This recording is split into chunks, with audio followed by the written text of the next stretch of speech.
race, and more are in. Right now, Seattle Mayor Bruce Harrell is leading the community organizer Katie Wilson. According to last night's initial results, Harrell garnered about 53% of the vote to Wilson's 46%. If we prevail in this race, which is very possible,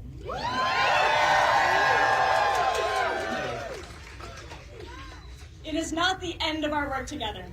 It is the beginning. She says she wants a lot to accomplish as mayor, including putting a roof over everyone's head, and Harrell has that same goal. The fight we're trying to fight are to shelter and home house people. We know that. We're trying to feed people. People are out of SNAP benefits. There are people hungry right now. There are people worried about where they're going to sleep right now. You care. Harrell is seeking to become the first re-elected mayor for Seattle since Greg Nichols back in 2009. Gurmai Zahali holds a very slim lead over Claudio Balducci in the race for county executive. KIRO Newsradio's James Lynch has more. The 38-year-old progressive Democrat campaigned nonstop since his 14-point win in the primary. His lead at the end of the night, a little more than 4,000 votes. Zahali says he is cautiously optimistic. There are still many votes to count, right? But one thing that we know from the primary election is our campaign goes nowhere but up. Is that right? The next ballot drop is expected today at 4 p.m. James Lynch, KIRO News Radio. Seattle City Attorney Ann Davison appears to be losing her race against Erica Evans. Evans has about 63% of the vote. During Davison's term, the city introduced soap and soda zones banning repeat offenders from areas tied to drugs and prostitution. She told John Curley she is committed to the city of Seattle. I've lived here 30 years, raising my son and daughter here. They can tell a difference since I've been in office. When my kids say, wow, Mom, you had to get elected to make this different, that's my level of commitment to the city. Evans, a former federal prosecutor, told Seattle's Morning News soap and soda zones don't work and are disproportionately applied to people of color. We're going to use our prosecutorial discretion to know that these are harmful policies and not criminally charge someone for being in a banishment zone.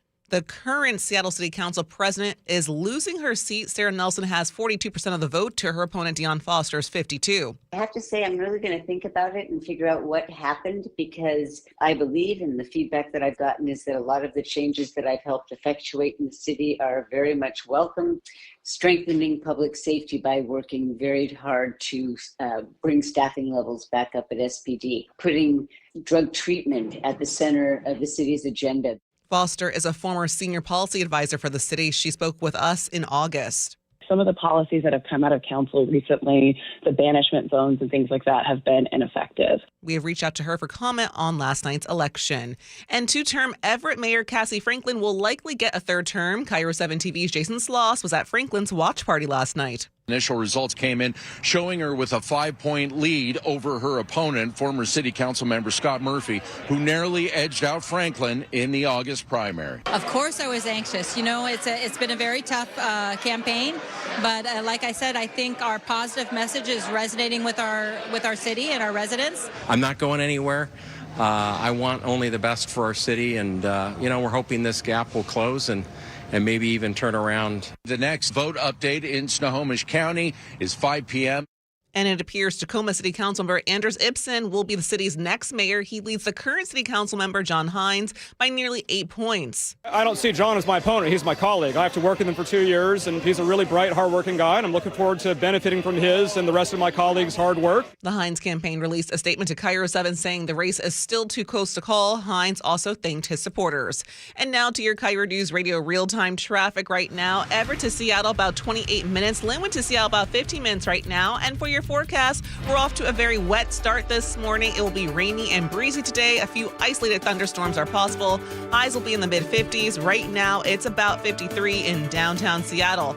Coming up, we'll have a close look at the weather forecast ahead from Pacific Northwest meteorologist Scott Sissick. Next, I'm Katrina Gashard. You're listening to KIRO News Radio. Your best source for local news, serving Western Washington and the world with a KIRO News Radio app. Always streaming live on your smart speakers. You're listening to KIRO News Radio, Northwest News. This hour of Seattle's Morning News is brought to you by Closets by Design Seattle. Your favorite Seahawks gear? Check. Face paint? Check. The Mike McDonald preview on KIRO News Radio? Check. We want to win the game. Seahawks head coach Mike Macdonald joins the voice of the Seahawks, Steve Rabel, in the final interview before every Seahawks game. Friday mornings, the Mike Macdonald preview, only on Seattle's Morning News. I'm really proud of the work that we've done. I'm proud of the guys' spirit. This is where the 12s hear the Hawks. KIRO Newsradio 97.3 FM. So my mother is thinking of switching from Verizon to Pure Talk, but she's worried the deal sounds too good to be true. Michael, she said, how can those Pure Talk people offer me the same basic service as Verizon for so much less money? I said, Ma, go ask Google how much Verizon spends on advertising and promotions. A few seconds later, my mother said, oh my goodness, $12 billion a year? That must be a typo. I'll tell you what I told my mom. It's not a typo. Verizon spends $12 billion a year on advertising and promotions, and their customers are paying for it. Well, Pure Talk doesn't spend that kind of money on commercials. Trust me, I would know. That's why they can offer you and my mother unlimited talk, text, and plenty of data on a crazy fast 5G network for just $25 a month. And if you're a business owner, you could really save a fortune. Dial pound 250, say the words Mike Rowe, and you'll get an additional 50% off your first month. That's pound 250 Mike Rowe. Pure Talk. Everything you need and nothing you don't. Have you tried the dining district at the Bellevue Collection?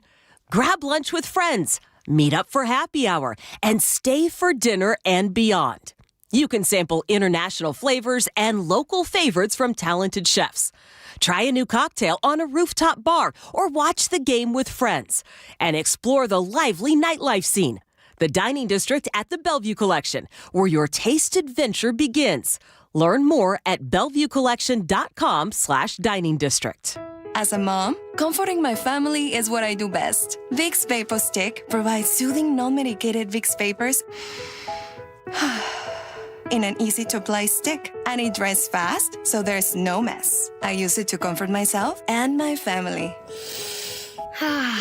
Thanks, Mom. Vicks Vapo Stick, soothing comfort for the whole family. And try Vicks Vapo Shower Max for steamy Vicks Vapors when you need more comfort for yourself. Use as directed. An official message from Medicare. Couple more minutes, and we'll start this month's book club. You know, I usually love a plot twist, but this year, I'm comparing my options during Medicare open enrollment. You can't assume your current health or drug plan is the best one for you. And you gotta make sure your drugs are covered. That's important. So is saving money. Review all your options at Medicare.gov. Open enrollment ends December 7th. Paid for by the U.S. Department of Health and Human Services. Your new home is now ready. D.R. Horton, America's builder, has new homes that are ready today. With new construction communities throughout the Puget Sound and Central Washington areas, and more coming, D.R. Horton has the right home for you. At D.R. Horton, we're still building, with more construction, more communities, and more homes available every day. Find your new home, now ready at drhorton.com. That's drhorton.com. D.R. Horton, America's builder, an equal housing opportunity builder. Seattle's Morning News. Always live, always connected. Stream, watch, subscribe, and share at mynorthwest.com. And we are joined now by Scott Sistek from EmeraldCityWeather.com. Scott is a longtime meteorologist here in the Seattle area. You probably know him from his work, TV stations in the past. And it's really great to have you here talking about your new site, Scott. And I want to just start off with talking about this storm that's on the way. Here it is Wednesday morning, and it's going to be kind of a rough and tumble next 48 hours or so, right? Yeah, especially kind of like for Seattle, it's going to be just another classic Northwest November day, but we've actually got some pretty impactful weather happening more so like outside the core of the city here. So we've got a lot to talk about, like what's happening to the north, what's happening to the west, what's happening to the south.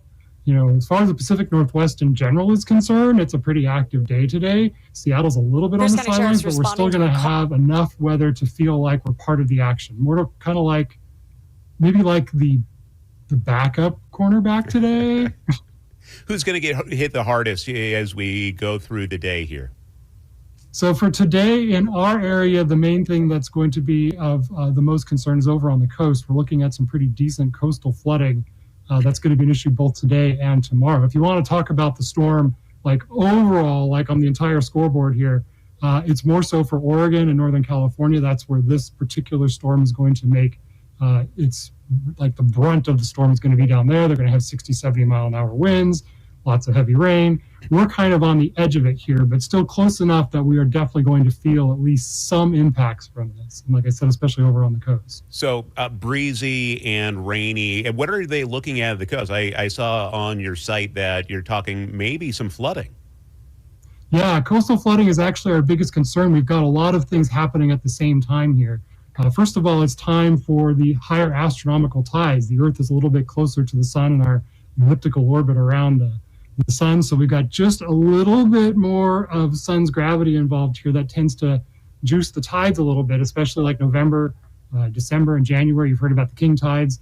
This is kind of like our first one. That is timing up with the storm system that's coming in. And we've had a lot of storms in the Pacific. You know, as you've known over the last couple of weeks here, it's been churning up the ocean big time. And so we've got a lot of heavy surf and big waves coming into the coast. And then thirdly, the atmospheric pressure is a little lower than usual with all these storms here. And when the pressure's lower, think of it kind of like a gentle straw. It's kind of pulling up a little bit on the ocean, the water levels here. So it just pulls the water levels up just a little bit more, but combine it with the heavy surf, you know, the winds out there and the astronomical tides. And now you're kind of, you know, juicing the water levels up a little bit higher that we can get some flooding. And especially over on the coast, the North Coast has a coastal flood warning today.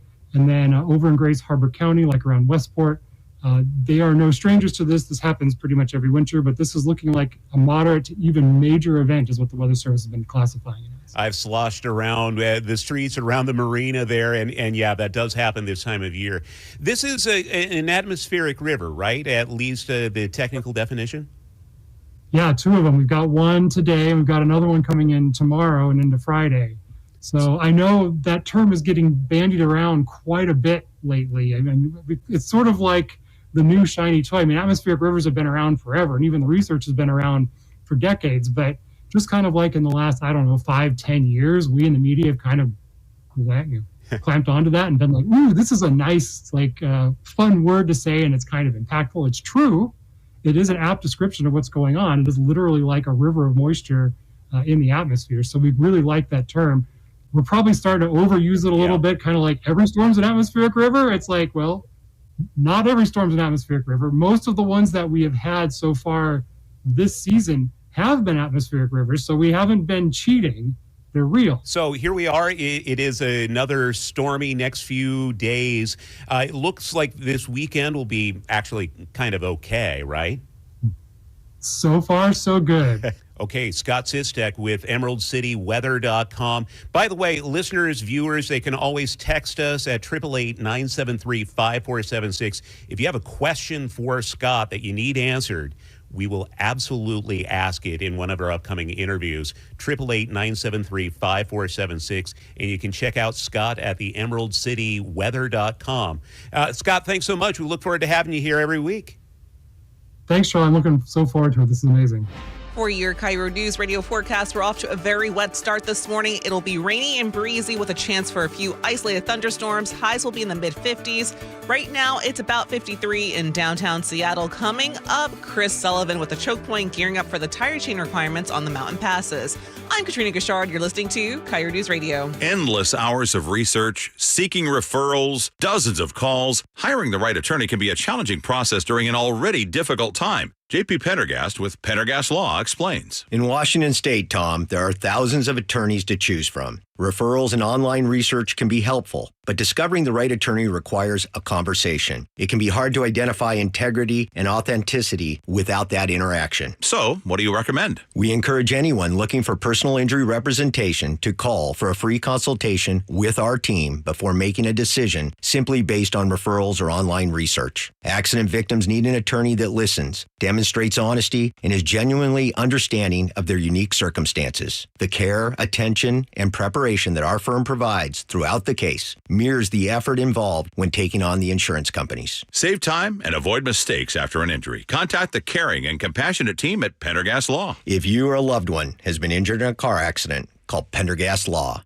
we can help. Hey, it's Doctors King and Kopstein from K2 Vision. If you're at the stage where you need readers, whether you've had LASIK or not, it may be time to consider K2 Vision RLE. I tell my King LASIK patients, laser vision correction won't solve the eventual need for reading glasses due to an aging, dysfunctional lens. But K2 Vision RLE will. It's not a question of if your lens becomes dysfunctional, it's when. At that point, you'll need reading glasses and could benefit from refractive lens exchange, a permanent solution to distance, intermediate, and near vision problems. In other words, no glasses, no contacts, and no readers. And no cataracts. Exactly. After K2 Vision RLE, you will never develop a cataract. K2 Vision RLE is quick and painless. And because we've performed over 100,000 procedures and followed the outcomes, we have the experience to know if RLE is right for you. Schedule your free Zoom consultation today at k2visionrle.com and let's get your vision feeling young again, permanently. Go to k2visionrle.com. The John Curley Show. I can't wait till I get a little older, be the really crotchety old guy, getting close to being eccentric. As my mom used to say, I don't make enough money to be eccentric. I'm just middle-class crazy right now. Watch The John Curley Show live on YouTube. Did you know that nearly half the homes in Western Washington are not properly insulated or not insulated at all? That may be the reason why your home is way too hot in the summer and way too cold in the winter. It may also be the reason that your energy bills are sky high. Right now, Insulation Northwest is offering a free inspection of your home's insulation. This is a $199 value and it's absolutely free, no obligation. Just call today and Insulation Northwest will arrange a time that works with your schedule. We'll perform a thorough exam of your home's insulation and give you the advice you need to start saving thousands. Everyone who calls today will also receive a free infrared screening of your home using the latest technology. This will help reveal any hidden flaws in your home's protective energy blanket. What do you have to lose? It only takes about an hour and it's absolutely free. Call Insulation Northwest today, the real insulation company. InsulationNorthwest.com. When you walked through your kitchen this morning, what'd you see? Did it make you happy? Hi, I'm Chad Cicchini, owner of Heritage Homecraft. Well, I want to make you happy. We'll custom build you all new cabinet doors and drawer fronts, and using our exclusive 1/4-inch solid wood refacing process, transform your existing cabinets into a beautiful new kitchen. Add a custom quartz countertop, change things up a bit, add some more cabinets, install some cool new features like soft close drawers and sliding shelves, whatever you like. We'll help you to create the new kitchen you'll be proud of. All in about a week, and all with way less mess, hassle, time, and expense than a tear out. Stop waiting. For 18 years, we've been honored to serve thousands of happy customers, and we'd love to serve you. Call today and I'll get one of our pros to come out and show you how easy and comfortable it'll be to get going on your new kitchen. Heritage Homecraft, 425-485-1600, 425-485-1600, or heritagehomecraft.com. It's always such a pleasure for me to catch up with you, Shannon O'Kelly, President and CEO of IRG Physical and Hand Therapy. And as I understand it, calendar year is wrapping up. There's never a better time to take care of your aches and pains. Why? Well, it's always a great time to come see us here at IRG Physical and Hand Therapy. We'll take care of your aches and pains. We'll get you better. But particularly, Brock, at the end of the year, most people have met their deductibles. They may have HSA, may have FSA funds. So use the opportunity to use your insurance to treat those aches and pains so you're not taking them into the new year. So you're healthy, fit, and you're excited about the new year. That's what it's all about. Here at IRG, we are so dedicated to making sure our patients really understand the insurance because it's a complex world. So when you call us, we're going to help you navigate your insurance. But I will tell everybody listening right now, if you've met your deductible, get your aches and pains treated here at IRG. We'll take care of you. We'll take care of your insurance. We'll take care of your family. We'll take care of everybody. Clinics up and down the Puget Sound for you to go visit or see them online at irgpt.com. Your best source for local news. KIRO Newsradio, Northwest News. It's clogged again. Your drain? Just had it cleared. You didn't call Apollo Plumbing. How can you tell? Because your drain's clogged again. So frustrating. We can clear that drain. That's what the last guy said. We'll clear it, guaranteed. He said that too. Apollo Plumbing will clear your drain or it's free. Wait, what? Apollo Plumbing clears your drain. Or it's free? Yep. What's the catch? No catch. Fine print? Apollo Plumbing clears your main drain for $83. $83 or it's free? And we'll even give you a camera inspection. Because? It's the best way to find what's causing your clog. But that's extra. Nope. Included. No extra charge? Not 1 cent. $83 or it's free. All it takes is an accessible outside cleanout. And an Apollo plumber. No clog is safe from Apollo Plumbing. And just like that, my main drain is... Draining again. How can you... Apollo plumbers are that good. $83 or it's free. You call, we come. My drain's draining again. Guaranteed. $83 or it's free. As it should be. Apollo Plumbing. ApolloPlumbing.com. Sponsored by Progressive Insurance. Take the next step forward in your career with great benefits and an award-winning workplace. Apply at careers.progressive.com. If you use carpool or toll lanes along SR 167, some things have changed and some things haven't. Using those lanes without a good-to-go account means you'll receive a bill in the mail. That is a change. You'll always pay the lowest toll rate with good-to-go. No change. Carpoolers now need a Flex Pass set to HOV mode to ride free. That's a change. Does a good-to-go pass still save you $2 on every toll? Definitely not a change.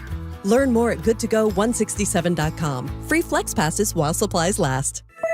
KIRO Newsradio 97.3 FM Northwest News. Now, the latest from KIRO Newsradio and mynorthwest.com. Good morning. I'm Katrina Gashard. It's day 36 of the government shutdown, and it's now the longest shutdown in U.S. history.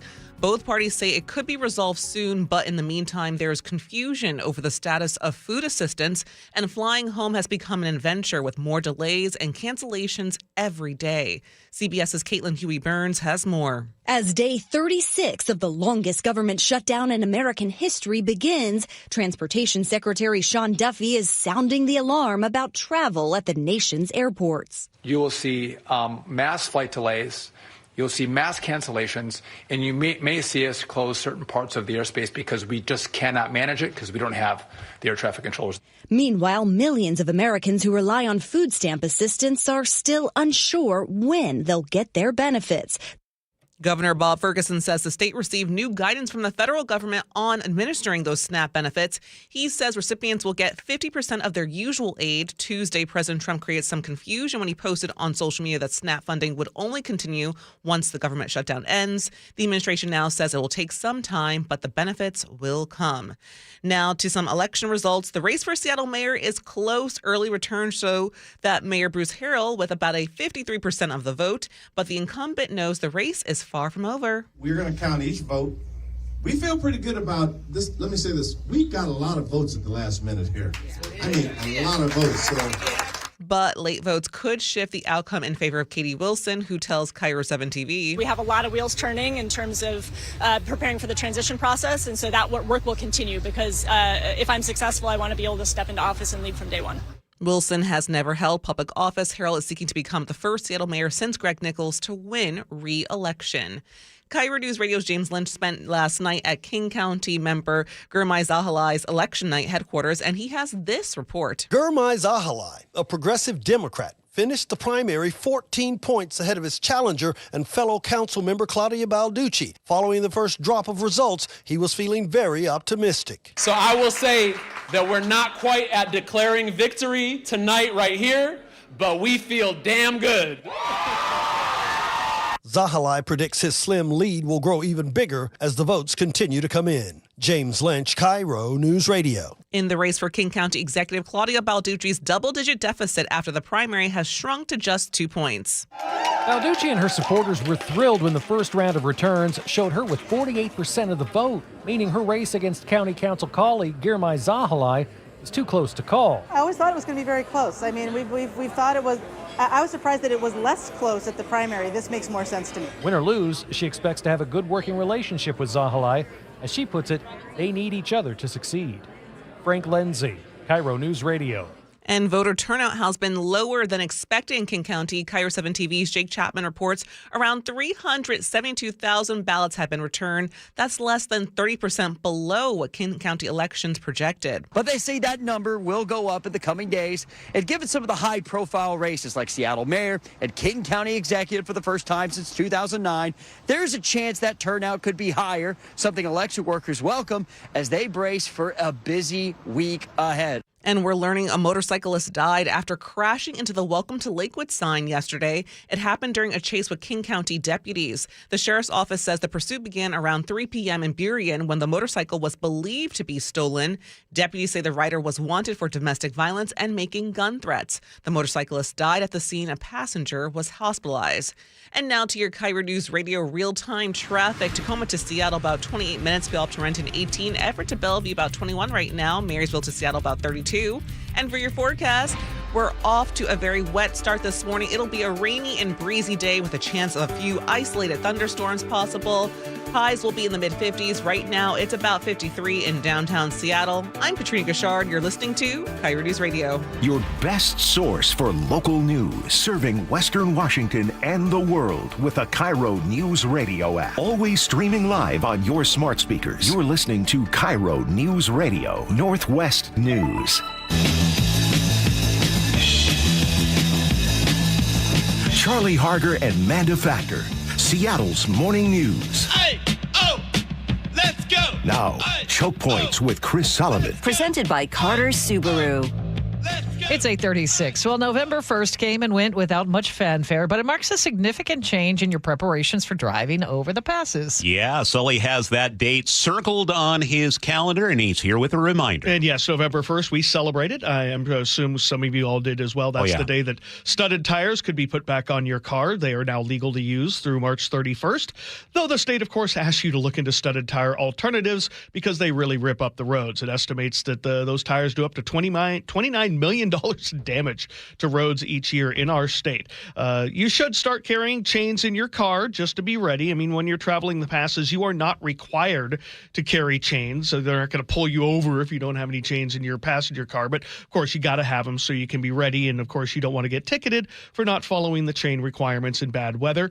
When the chains required sign is active, even four-wheel drive or all-wheel drive vehicles are required to put them on. That's when it says chains required for all. When it says for all, that includes everybody, including those bigger cars. And, of course, on those all-wheel or four-wheel drive cars, the state law requires them to be put on at least 2 front or 2 rear. You don't have to put them on all 4. You should check your manufacturer to make sure you're doing it the right way. And, of course, studded tires don't meet the chain requirements. You'll still need to chain up if required. Now to the big boys, commercial vehicles, and any rig over 10,000 pounds, which could be some of the bigger passenger trucks or SUVs, you need to have chains on you at all times over the passes. Sergeant Rocky Oliphant with the State Patrol Commercial Vehicle Division says emphasis patrols on Snoqualmie Pass are coming over the next couple days. We will have our commercial vehicle enforcement officers and troopers will be doing chain enforcement. If you do not have a chain and you're in a commercial vehicle, you will be pulled over, possibly ticketed, and for sure turned around. And that's the real big penalty for failing to carry them. If you're a big rig, that means your trip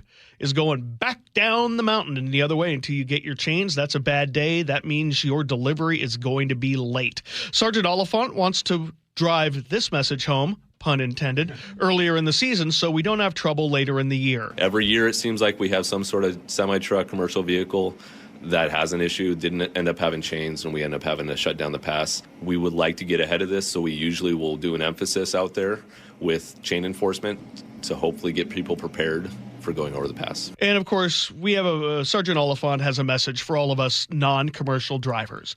Give those big rigs plenty of room, especially when the weather turns. Don't make sudden moves around them, and don't be the reason for a truck losing control. Give semi-trucks extra room. You know, a lot of things that we see, and this is something that I've tried to focus on a little bit more, is aggressive cars around trucks.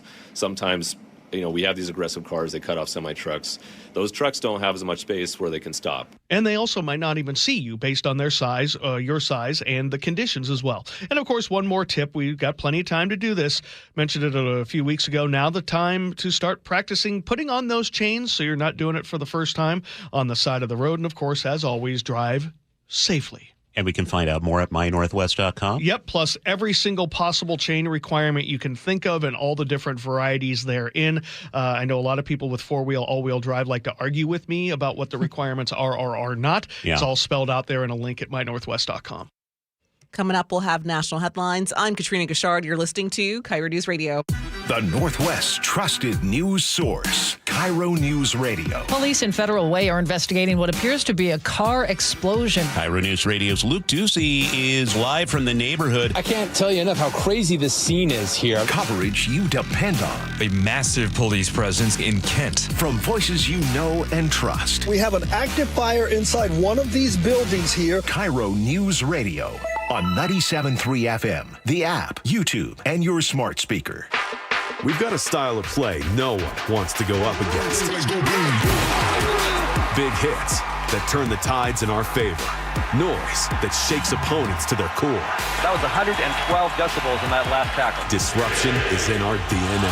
It's intercepted! Seahawks ball! Interception made by Love! Celebrating 50 seasons of Seahawks football. Right back, throws a touchdown! Touchdown Seahawks! Visit Seahawks.com/tickets today. Hey, Mike Salk here. Who's got family coming to town this holiday season? I know I do. My parents will be staying at my house for a few days over Thanksgiving. And obviously, you want to make sure your home is prepared. You want to present a warm environment. And that starts with a well-heated, properly insulated home. Make sure your insulation is ready for that challenge this year by calling Crawl Pros. They'll come to your house, just like they did at mine, do a free corner-to-corner inspection of your crawl space and your attic. If your home has damaged insulation or no insulation in the attic or crawl space, get it fixed before the cold weather really shows up. If you're a PSE customer and your home was built before 1990, you could qualify to receive a rebate on up to 95% of the cost to properly insulate your crawl space and attic. Yeah, 95%. But you got to act now because many of these rebates are ending at the end of the year, including federal incentives. Call Crawl Pros. They're the crawl space experts, and learn what's going on behind that crawl space and attic hatch for free. Then see what energy rebates you're eligible for. Go to crawlpros.com. Download the KIRO News Radio app, where you can watch us live or stream us live anywhere, anytime. How would this initiative, whatever this initiative is, how would he fund it? Stay connected everywhere. Download the KIRO News Radio app. Comcast Business can help turn your small business into a connected, secure, modern business. It's how restaurants become reliably up and running neighborhood favorites. How healthcare offices become the data protecting caregivers that we all depend on. And how wealth management firms become cyber securing guardians of your information. With reliable connectivity, enhanced cybersecurity, and Wi-Fi backup, your business can stay connected and get threat ready with Comcast Business. Powering possibilities. Now through November 16th. New Comcast Business customers can get started with 150 megabit internet plus security for $59.99 a month for 12 months with a 2-year agreement. Plus, ask how to get a $500 prepaid card on a qualifying gig package. Call today. Restrictions apply. Requires enrollment in paperless billing and auto pay with bank account. Early termination fee applies. Equipment, taxes, and fees extra. One day, the words on the page blur. You hold the menu a little farther away. It's subtle until it's not. At Near and Far Vision Partners, we help you see clearly, near, far, and in between. Expert surgeons, advanced technology, sharper focus for every moment. Schedule your complimentary consultation at nearandfarvision.com or call 425-900-2414. Near and Far Vision Partners in Bothell. CBS News Brief. Democrats scored big wins in yesterday's elections. 34-year-old Muslim and Democratic Socialist Zohran Mamdani will be the next mayor of New York City. So hear me, President Trump, when I say this. To get to any of us, you will have to get through all of us. Voters in New Jersey and Virginia have elected Democratic governors. Californians have approved the governor's plan to redraw congressional maps to favor Democrats. These two voted against it. Gavin Newsom needs to go. We're not going to let him redistrict. I'm opposed to Prop 50, the gerrymandering. An NTSB investigation begins today after a UPS cargo plane exploded into a fireball when it crashed near the airport in Louisville, Kentucky. At least 7 people were killed. Governor Andy Beshear expects the death toll to rise. There are a lot of families that are going to be waiting and wondering for a period of time. CBS News Brief. I'm Deborah Rodriguez. For your KIRO News Radio forecast, we're off to a very wet start this morning. It'll be a rainy and breezy day with a chance of isolated thunderstorms. Highs will be in the mid-50s. Right now, it's about 53 in downtown Seattle. Coming up, Wikipedia founder Jimmy Wales on how the platform has changed over the last decade. I'm Katrina Kushard. You're listening to KIRO News Radio. Once again, homeowners have voted Valentine Roofing the best roofing company in the Pacific Northwest. That makes 3 years running. Hey, this is Jake Skorheim. That's why I was confident when that red Valentine van pulled up to my house, I was going to get the Valentine experience. Seamless communication, meticulous cleanup, and a team that always goes the extra mile. Valentine Roofing helps you protect what matters most and backs every new roof with a lifetime warranty. But they do more than just roofs. If you need your gutters cleaned or installed, attic insulation, even exterior cleaning, and custom holiday lighting, you can count on the pros at Valentine. And if you have a leak and need help now, with Valentine's Leak Stop Guarantee, they'll stop the leak in your old roof for free until your brand new Valentine roof can be safely installed. Because Valentine doesn't just replace roofs, they protect homes, and they start protecting yours the moment you call. And with flexible financing options, including 0 down and 0% interest, taking care of your home has never been easier. Go to valentineroof.com or call 206-ROOFING and get your free estimate today. That's 206-ROOFING. I had pain, I had numbness in my feet. That pain and that numbness just got worse and worse and worse as time went on. This is Greg describing life with neuropathy. I went to 5 podiatrists, tried different treatments, tried different orthotics, tried different shoes, had cortisone shots in the tops and the bottoms of my feet. Saw a neurologist. All my medical doctors said, can't help you. Live with the pain. You're not going to be able to sleep. This is your life. And then I just gave up until I found Sound Pain Solutions. I'm Dr. Mark Shelley, a chiropractic physician and board-certified functional neurologist at Sound Pain Solutions. Our neuropathy treatments can rehabilitate damaged nerves. We use FDA-cleared, non-surgical, drug, and pain-free procedures that help neuropathy sufferers like Greg find relief. I feel better. I mean, just feeling better is huge. If you experience numbness, shooting or burning pains, or loss of balance, call us. Sound Pain Solutions, 855-996-0025 or click soundpainsolutions.com. Seattle's Morning News on KIRO News Radio. Wikipedia, and he's the author of a new book called And we're happy to welcome to the show Jimmy Wales. Jimmy is the founder of Wikipedia, and he's the author of a new book called The 7 Rules of Trust. Basically, the takeaway from this book is that if you cannot be trusted, everything else you try to do will not work. Jimmy, thank you for being here today on the show. Yeah, thanks for having me. It's good to be here. Tell us a little bit about the book. Why'd you write it? Yeah, I mean, I wrote the book because, you know, in the last 20 years, we've seen this enormous drop in trust in journalism, trust in politics, trust in business, to some extent, trust in each other. And that's a real tragedy. And in the meantime, Wikipedia has gone from being kind of a joke to one of the few things people trust. And by that, I don't mean we're perfect. We've got a lot of work to do, always.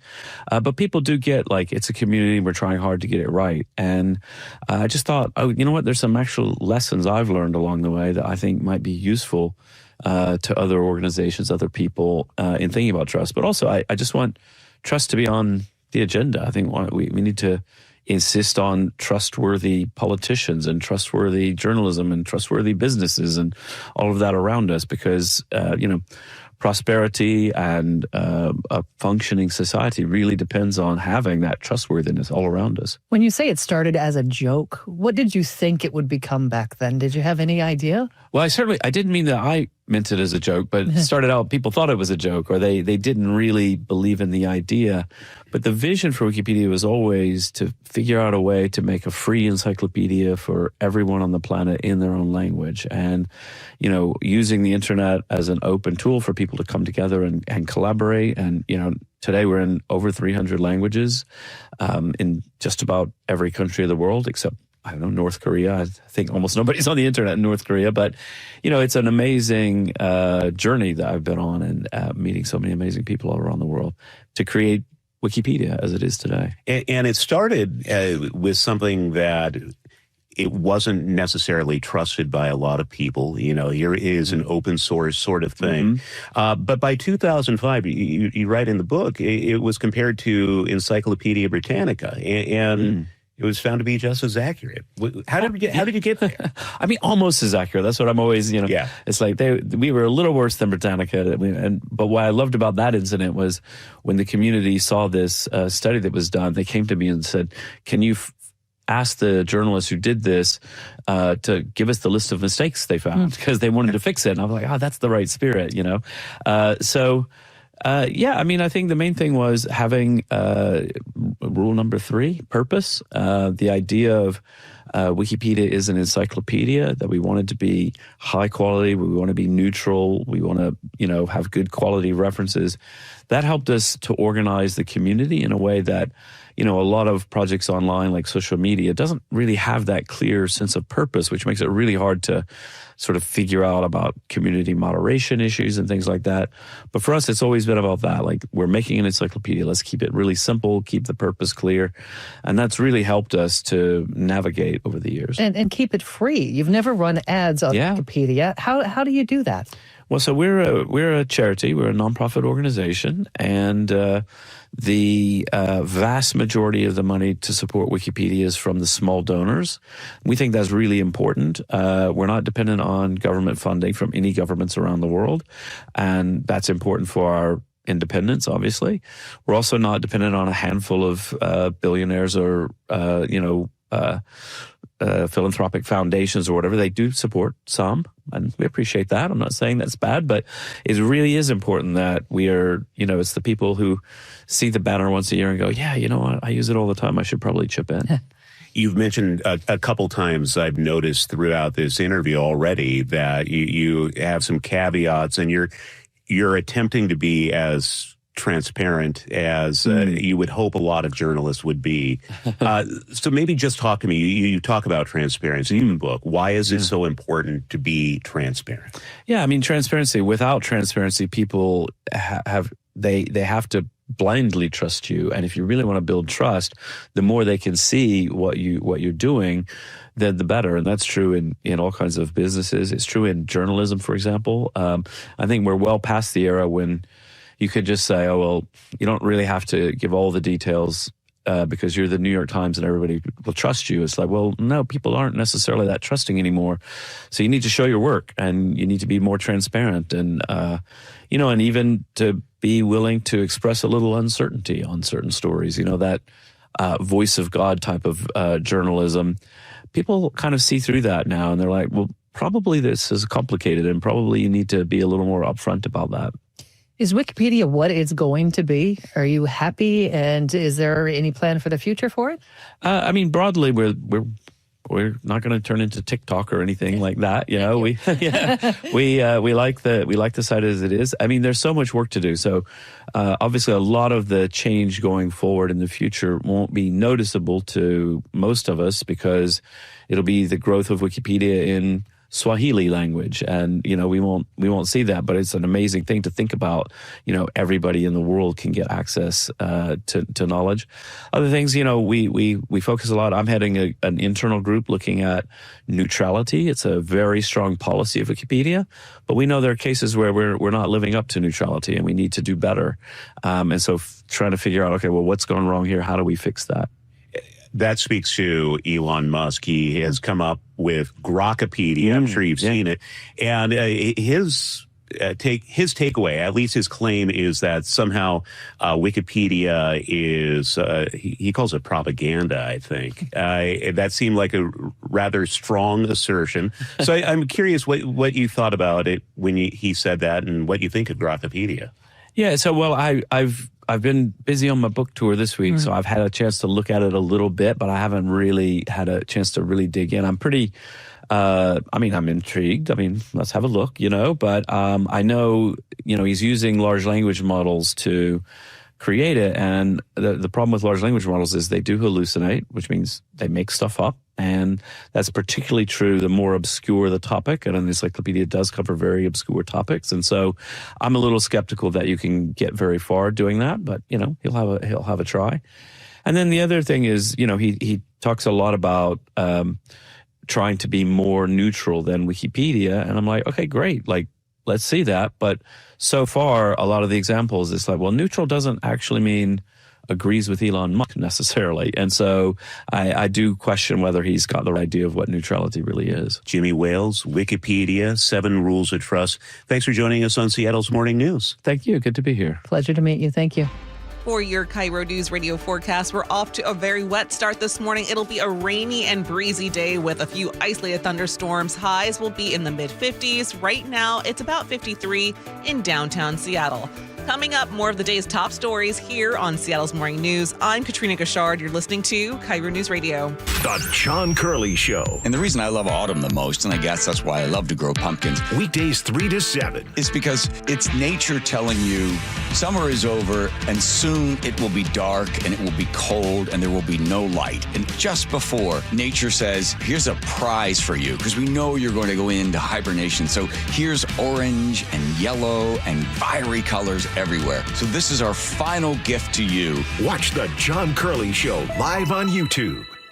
Stacey Rost here from Seattle Sports. Ladies and gentlemen, this is for you too. Stubborn fat is really hard to get rid of. And then there's all those gimmicky lasers, fat freezing methods, prescriptions.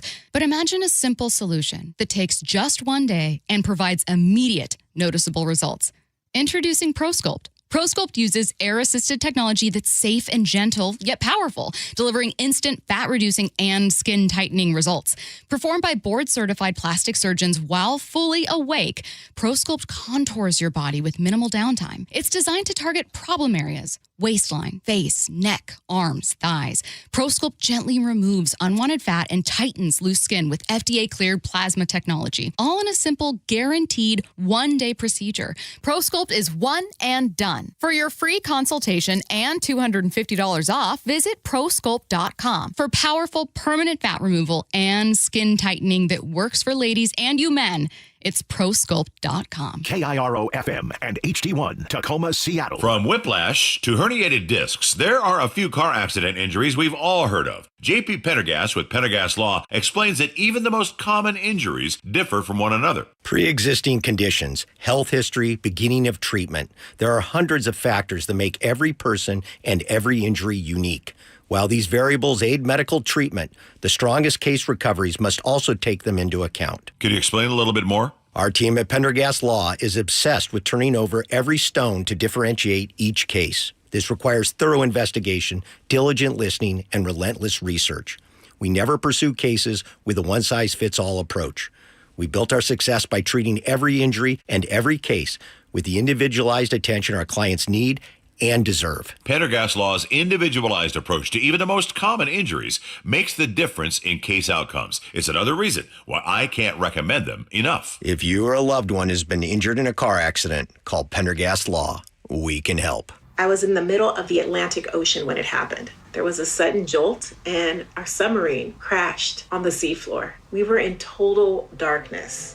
That's Dr. Dejana Figueroa, a marine biologist and STEM teacher, talking about a deep sea dive she'll never forget. It's funny, when I was a kid, I was afraid of the ocean, and there I was, 2 miles below the surface. But as a scientist, you prepare for that. Using our training and a little creativity, we fixed the sub and finished our experiments. The dive was just too important. Every dive gives us glimpses at things few people ever get to see. Glowing creatures, fiery undersea volcanoes. When we got back to the surface, I kissed the ground and called my mom, of course. But you know what? I wouldn't trade that dive for anything. Dr. Figueroa uses her passion for STEM to discover new things and make the world a better place. She can STEM, so can you. Check out She Can STEM for more stories and inspiration. A message from the Ad Council. Join in on the conversation by sending a text to 888-973-5476. That's 888-973-KIRO. When you walked through your kitchen this morning, what'd you see? Did it make you happy? Hi, I'm Chad Cicchini, owner of Heritage Homecraft. Well, I want to make you happy. We'll custom build you all new cabinet doors and drawer fronts, and using our exclusive 1/4-inch solid wood refacing process, transform your existing cabinets into a beautiful new kitchen. Add a custom quartz countertop, change things up a bit, add some more cabinets, install some cool new features like soft close drawers and sliding shelves, whatever you like. We'll help you to create the new kitchen you'll be proud of. All in about a week, and all with way less mess, hassle, time, and expense than a tear out. Stop waiting. For 18 years, we've been honored to serve thousands of happy customers, and we'd love to serve you. Call today and I'll get one of our pros to come out and show you how easy and comfortable it'll be to get going on your new kitchen.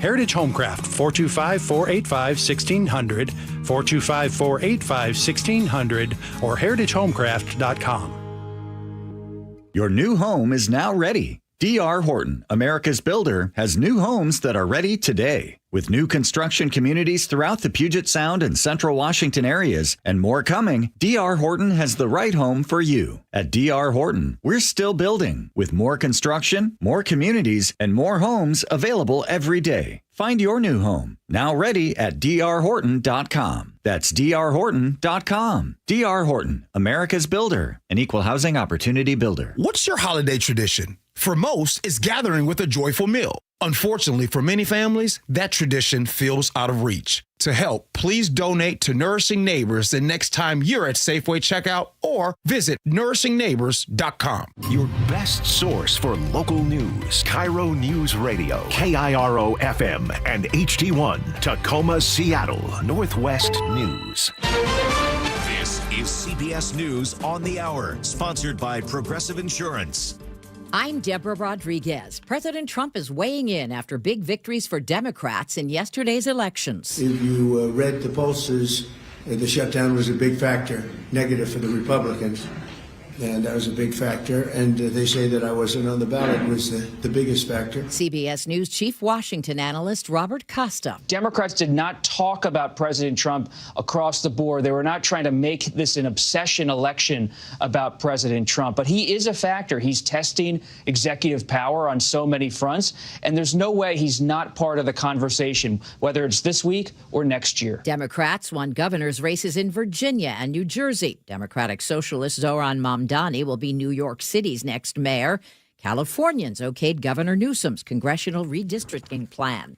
The Supreme Court hears arguments next hour in a case challenging the president's use of emergency powers to impose tariffs. CBS's Jan Crawford. This is a Supreme Court that has a broad view of executive power, but this is also a court that does not, take kindly to presidents kind of trying to encroach on the power of Congress when Congress hasn't specifically delegated that power. The airport in Louisville, Kentucky has just reopened after yesterday's UPS cargo plane crash that killed at least 9 people.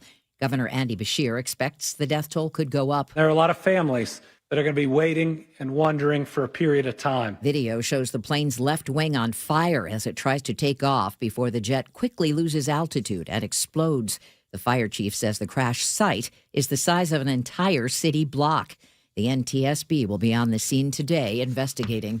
Artificial intelligence coming for more jobs, this time at IBM. The tech giant isn't giving a specific number, but says the layoffs will impact a low single-digit percentage of its global workforce of 270,000. Like Meta, Google, and Amazon, IBM will invest more in AI. AI pioneer Geoffrey Hinton, known as the godfather of AI, fears many more jobs will be lost to artificial intelligence. You'd have to be very skilled to have a job that it couldn't just do. The World Economic Forum predicts by 2030, 92 million jobs will be displaced by AI. Michael Wallace, CBS News. This morning's ADP report shows job openings last month slumped to their lowest level since February of 2021. CBS News business analyst Jill Schlesinger. What is clear is that the labor market has absolutely slowed down in the last few months. And while we're not seeing widespread job losses, it is clear that it is taking people a longer time to actually secure a job when they do lose one. This is CBS News.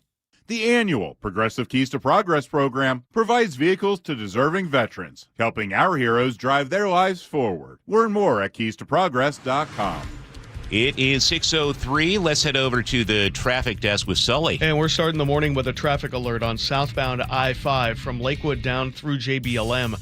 Basically, the far right shoulder is all that is open on southbound 5 just south of Bridgeport because of a pretty nasty-looking crash that has blocked most of the freeway. We're looking at Tacoma to Olympia of about 50 minutes already.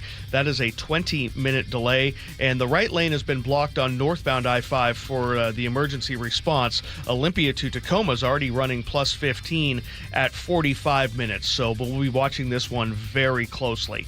Sticking in the same general area, over to the east, Valley Freeway, also about 20 minutes behind schedule to start your morning. An hour drive from Puyallup to Renton, and most of that delay is right there getting through the lane restriction in Pacific. The rest of the map looks relatively normal. 20 minutes from Renton to Bellevue, about 40 from Federal Way to Seattle, 35 from Everett to Seattle or Everett to Bellevue. KIRO News Radio Real-Time Traffic, I'm Chris Sullivan. Now, the latest from KIRO News Radio and MyNorthwest.com. Live from East Lake Avenue. You're listening to Charlie Harger and Manda Factor, Seattle's morning news. Good morning. It's 6:04. It is the day after Election Day. Results are starting to come in, and Seattle Mayor Bruce Harrell has the early lead. However, the incumbent is far from declaring victory. I mean, we know how votes change. I'd rather be where we are right now than where my opponent is. Let me put it that way. Harrell holds about a 7-point lead over challenger Katie Wilson, and she spoke with KIRO 7 TV. Feeling hopeful, and I think I've learned to deal with a lot of stress and uncertainty over the course of this campaign, so we'll just be carrying those lessons forward. Analysts say Wilson will likely make up some ground in the coming days. Ballots are still being counted, but the message from Seattle voters already taking shape. Progressives scored big in 3 city council races, a sign of where the city may be headed next. KIRO News Radio's Luke Ducey is here with the latest numbers. Every candidate who won these council races focused on 3 main issues: making housing more affordable, how to generate more tax revenue from businesses, from the wealthy, and services for the homeless. Dion Foster, a graduate employee at UW in social work, a senior policy advisor for Seattle, and executive director at the Washington Progress Alliance, has defeated incumbent council president Sarah Nelson. After the first ballot drop, Foster now has a 16-point lead over Nelson. We heard from Nelson last night. The advice I would give her is, tell me how I can help you. Let me know how I can help orient you to the status of things that you might have to be involved in completing. I want what's best for the city. Foster's campaign has not gotten back to us just yet. We're waiting for that response from her. The result, though, kind of mirrors a surge of progressive liberals in cities across the country. Foster really challenged Nelson's business-friendly policies, especially when it came to affordable housing and taxes.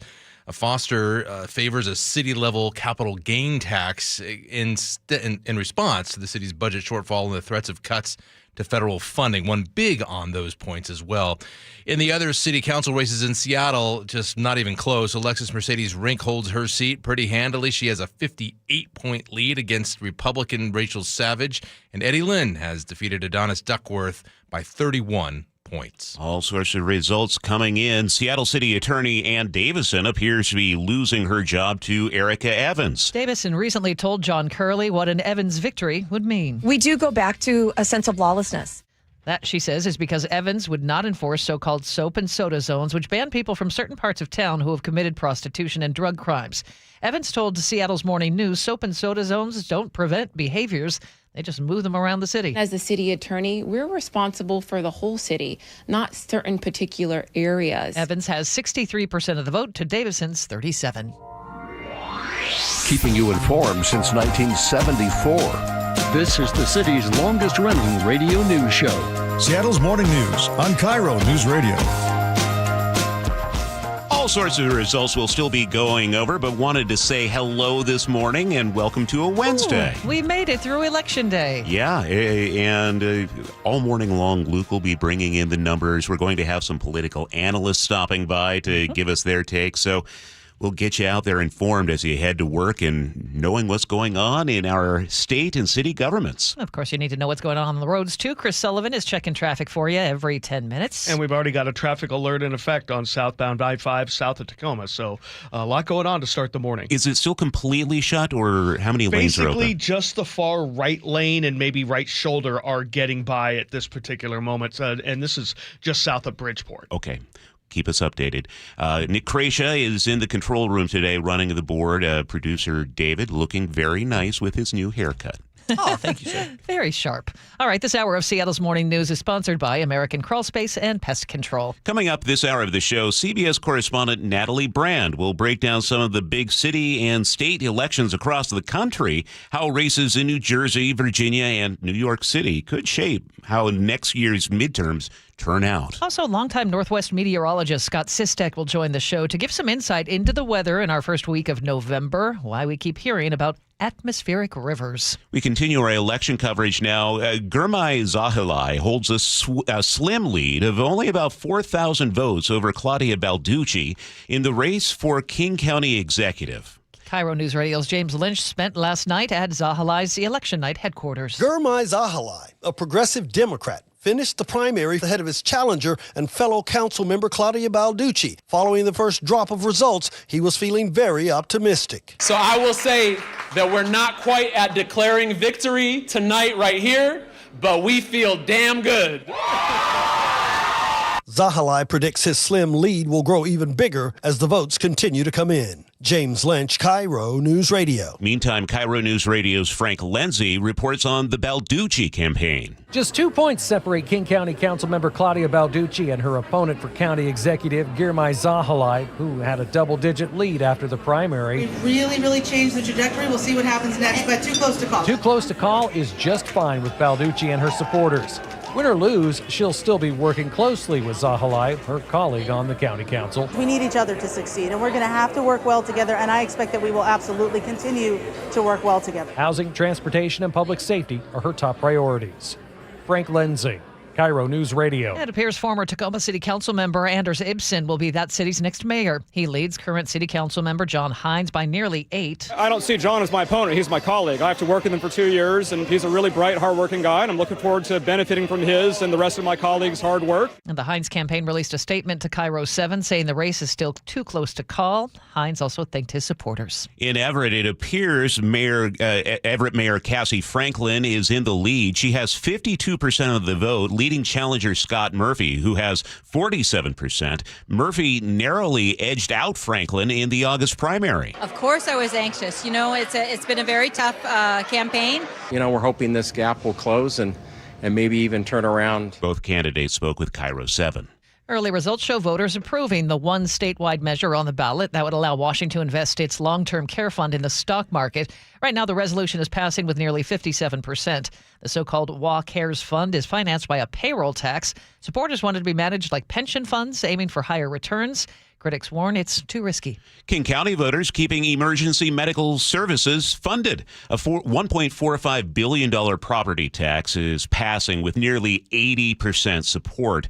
The measure continues Medic One and EMS programs for the next 6 years. And we have a lot of results online. We go to mynorthwest.com for complete election results. Washington could face a federal lawsuit over voter rolls. The Assistant Attorney General Harmeet Dillon says the state denied a Justice Department request for full voter registration data. She tells the Jason Ranch Show on Seattle Red 770 AM that when the government shutdown ends, she'll take the state of Washington to court. We're just exercising our statutory authority under the Voting Rights Act and Help America Vote Act and the National Voter Registration Act, the federal civil rights and voting statutes that we administer. In September, Washington Secretary of State Steve Hobbs' office said it provided some details but can't release birth dates or social security numbers under state law. At 6:12, let's get a check on the weather. It's brought to us by State Roofing and Exteriors. Nick Allard, I don't want to make you jealous, but Scott Sistek will be on the show at 6:45, and he's a really good meteorologist. No pressure, Nick. It's a touchy subject with me because I have meteorologist envy with Scott. Look, I was born this way. I can't help it. This is just who I am, and he might be better than me, and that's okay. He's a really nice guy and a super knowledgeable dude, so I would listen to that myself. He's a really good guy, knows what he's talking about, so you should see his stockpile of history of weather in the Northwest. I really do enjoy Scott. Knowing all of that, I hope I take him down completely. We have some pockets of... We have rain this morning. We have a warm front pushing through. When you head out this morning, you'll probably notice it right away. It is warm, and it's going to be warm all day. We're anywhere from 4 to 15, 18 degrees warmer than 24 hours ago. So knowing that, expect to see on again, off again showers now and again all day. And, the east wind that we had last night is still there, but it is starting to decrease, and the advisory's gone, so now you're going to find more south wind increasing, so it'll be blustery out of the south, and we will find some, just on again, off again rain, breezy weather, may pick up an isolated thunderstorm late in the day. Highs will be in the upper 50s. You'll find some rainy and breezy weather for tomorrow as well, and then you can fully expect to see some showers to start Friday, but they should decrease. And I think the afternoon looks drier with mainly dry weather this weekend. Take that, Scott! I'll let him know. Agrees. Yeah. Nick, thank you. It is 53 and cloudy in Seattle. And it's 6:13. Time for traffic. For that, here's Chris Sullivan. Traffic alert in effect for southbound I-5 for those of you heading south of Tacoma. Right there at the north end of JBLM, just south of Bridgeport, we've got this crash that is really, really nasty looking. Right now, only the far right side of the freeway is open. When we're backed up about 2.5 miles already. 20-minute delay. Tacoma to Olympia is running right around 50 minutes. The other direction is pretty heavy as well at 45 minutes from Olympia to Tacoma. One of the reasons for that is they needed the left lane for the emergency response there in the northbound direction. Those fire trucks have moved on, so the lanes in the northbound direction have reopened. So hopefully we will start seeing a little clearing there. Once you get through that, Tacoma's quiet, and then Federal Way to Seattle is running right around 45 minutes. Northbound 167 struggling as you work your way through Pacific. We have the lane restrictions there. Give yourself an hour plus 20 to make it all the way up to Renton. And then Renton to Bellevue is about 22 minutes. The S-curves have started to wake up. Coming down from the north end, we're looking at about a 45-minute trip from Everett to Seattle or Bellevue. Nothing significant, just kind of the on-again, off-again congestion. This report brought to you by Wilcox Family Farms Eggs. Fresh food comes from local farms. For healthier eggs with 3 times the omega-3s, choose Wilcox Omega-3 eggs at Costco. Locally fresh since 1909. 6:15 now. A retired NFL great was missing his dog so much he had her cloned. Here's KIRO Newsradio's Katrina Gishard. Tom Brady says he teamed up with biotech company Colossal to produce a puppy from DNA of a family dog named Lua who died 2 years ago. Brady says Junie is a pit bull mix derived from blood collected from Lua before her death. He says it took Colossal just a few short months to provide him with the clone, and the price tag, $50,000. Okay, Tom Brady. I wouldn't be surprised if Brady next announces that he's cloned himself and he will be re-entering the league. He's a weird dude. He really missed his dog. Really weird dude. It's coming. We're going to figure out. It's 6:16. News matters. Experience counts. You're listening to Charlie Harger and Manda Factor, Seattle's morning news.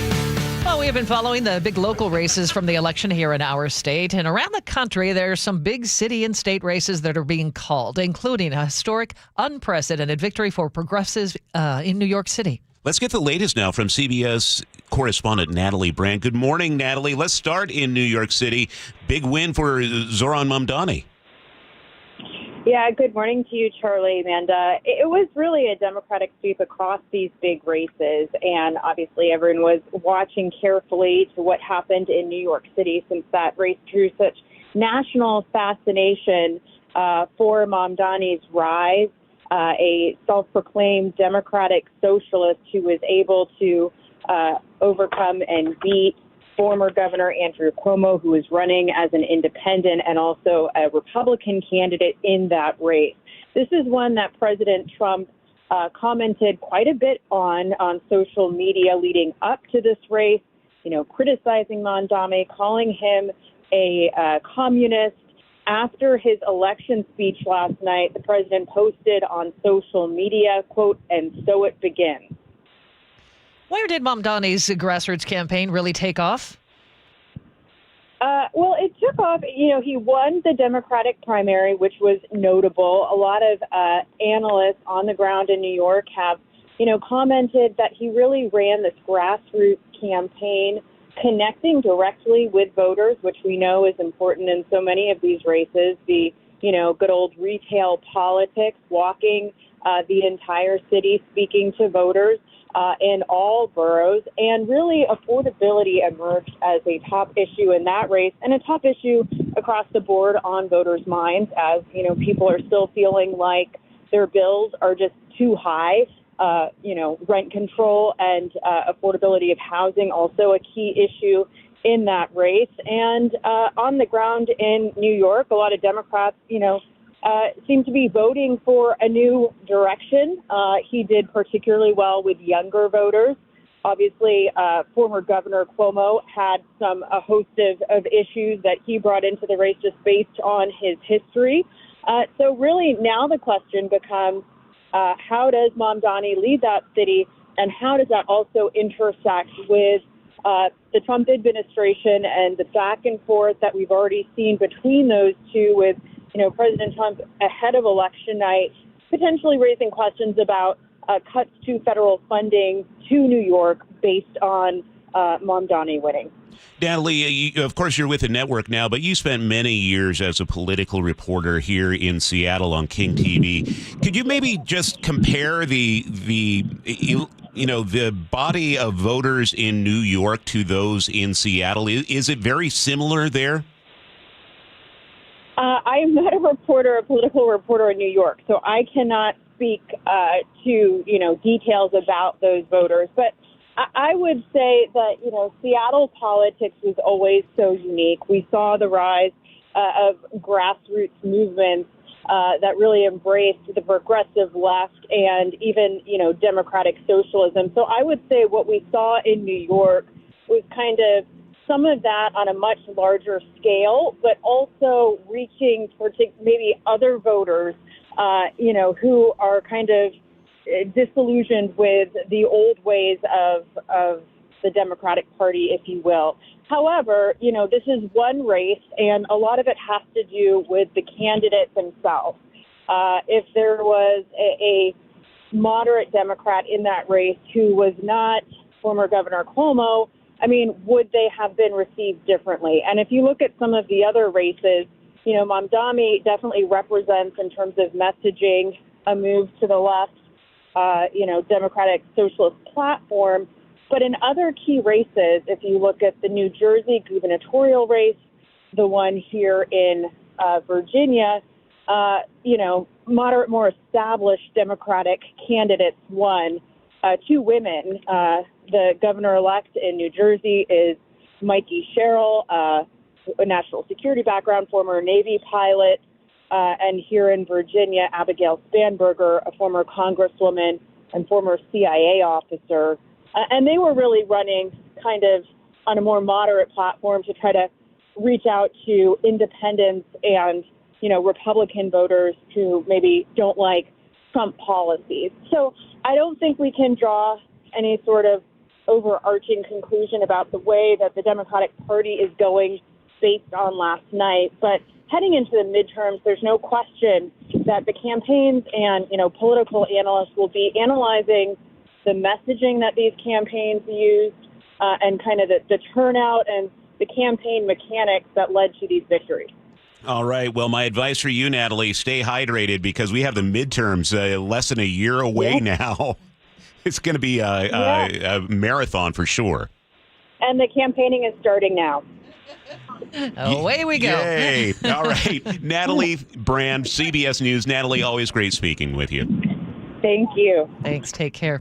One thing we haven't been able to mention yet this morning because of all the election news is the Seahawks. How about that big move? They've added to their wide receiver core, trading for Rashid Shaheed from the Saints. The NFL Network's Ian Rappaport says it's a reunion for Hawks offensive coordinator Clint Kubiak. He coached Shaheed in New Orleans last year. They know what Clint Kubiak and Rashid Shaheed can do. They know how he can take the top off of defense. And I get the sense they're looking pretty forward to it in Seattle over there. The Hawks gave up a 4th and 5th round pick in next year's draft to get Shaheed. When I heard this news yesterday, I texted my husband in all caps and just said, Shaheed. Shaheed. So is this kind of like an analog to DK and Tyler Lockett, that this will be the number 2 guy to JSN? I think that's the thought. At least take some of that load off of Torrey Horton, who's obviously kind of a new guy, and let him fit into that 3rd spot. Also, Shaheed is really, really fast. He can be a kick returner. He's really good at doing kind of jet sweeps and different ways to get him the ball. So it kind of broadens the entire offense. Should be really exciting. All right. It is time to check traffic on the 3s. Chris Sullivan is keeping his eyes on this traffic alert for us. And this traffic alert remains in effect on southbound I-5, south of 512, working through Lakewood into the north end of JBLM. Just south of Bridgeport, we've been working with this crash, which up until just about 2 minutes ago had most of the freeway blocked. We now have 2 right lanes open past the scene of this now that most of the emergency vehicles have gotten out of the way. Now it's a matter of trying to take care of the couple of cars that are caught up in this and clear them up and get rid of the debris. Either way, we've got about a 3.5 mile backup southbound I-5 and a 20-minute delay. It's going to take you 50 minutes from Tacoma to Olympia. Going the other direction, we had the left lane blocked for the emergency response in the northbound direction. That has cleared, so we're starting to see just a little bit of a backup there. Overall, the trip from Olympia to Tacoma is still about 45 minutes.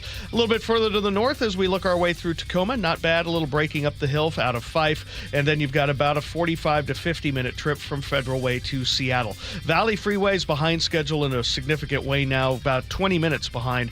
Hour drive from Puyallup to Renton, a lot of that getting into and through Pacific. Auburn's heavy, north end is as well. And then Renton to Bellevue is a little bit heavier than you might expect. We've got some brake lights working up past SR 900, about 25 minutes there. And it looks like we have a brand new crash on southbound 405 right by the Family Fun Center there. I'll check into that, have more for you in 10 minutes. Coming down out of the north end, about 45 minutes from Everett to Seattle or Bellevue. Some breaking into Marysville, but not quite as bad as we saw yesterday. This report brought to you by Superior Linen Service. You never get a second chance to make a first impression. Superior Linen Service help a company look good with logoed apparel, uniforms, floor mats, and more. SUPLinen.com. Our forecast, we are about to get really wet. We're talking a half-inch rain today, another half-inch tomorrow. It's going to be warm, highs in the upper 50s and breezy, too. Back to scattered showers for Friday and some sunshine by afternoon. It's 55 in Seattle right now. And coming up, KIRO News Radio's Luke Ducey with a look at more election results. A new face will be in the Seattle City Attorney's Office. We'll also get to the opening bell report here on Seattle's Morning News. KIRO News Radio is right there with you. Thank you so much for hanging out with us. On your smart speaker before you head out the door. We continue to be in recovery mode on northbound I-5. Watch live on YouTube or the KIRO News Radio app. Newfangled idea of having to see the people while they're talking. The office, the gym, wherever you are. Get on the YouTube channel. The whole gang's there. KIRO News Radio.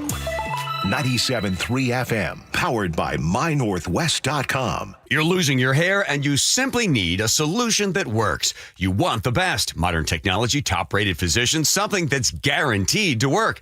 Guys, you need world-class Dr. Perungo and his team at Advanced Hair. Advanced Hair has completely redefined hair restoration. From the experience itself to their unmatched results. Receding hairline, bald spot, thinning hair, maybe all three like I had. Get your hair back with Advanced Hair's simple one-day treatment that begins to regrow your own natural hair the very next day. Advanced Hair has changed tens of thousands of lives, including mine. And get this, Advanced Hair is once again the winner of the 425 Business of the Year. For your free consultation, call 425-449-8185. Right now, you'll get $250 off and 250 free hair grafts. Refine your hairline with the team that redefined hair restoration. That's 425-449-8185. Or for the before and afters, visit advancedhair.com. This is the story of the one. As a custodial supervisor at a high school, he knows that during cold and flu season, germs spread fast. It's why he partners with Grainger to stay fully stocked on the products and supplies he needs, from tissues to disinfectants to floor scrubbers. All so that he can help students, staff, and teachers stay healthy and focused. Call 1-800-GRAINGER, click Grainger.com, or just stop by. Grainger, for the ones who get it done. Protect your home and auto by bundling them with Progressive, and you'll have a little less to worry about. But we know you'll find other things to worry about. Like that text you just got from your boss. Hey, call me when you get a sec.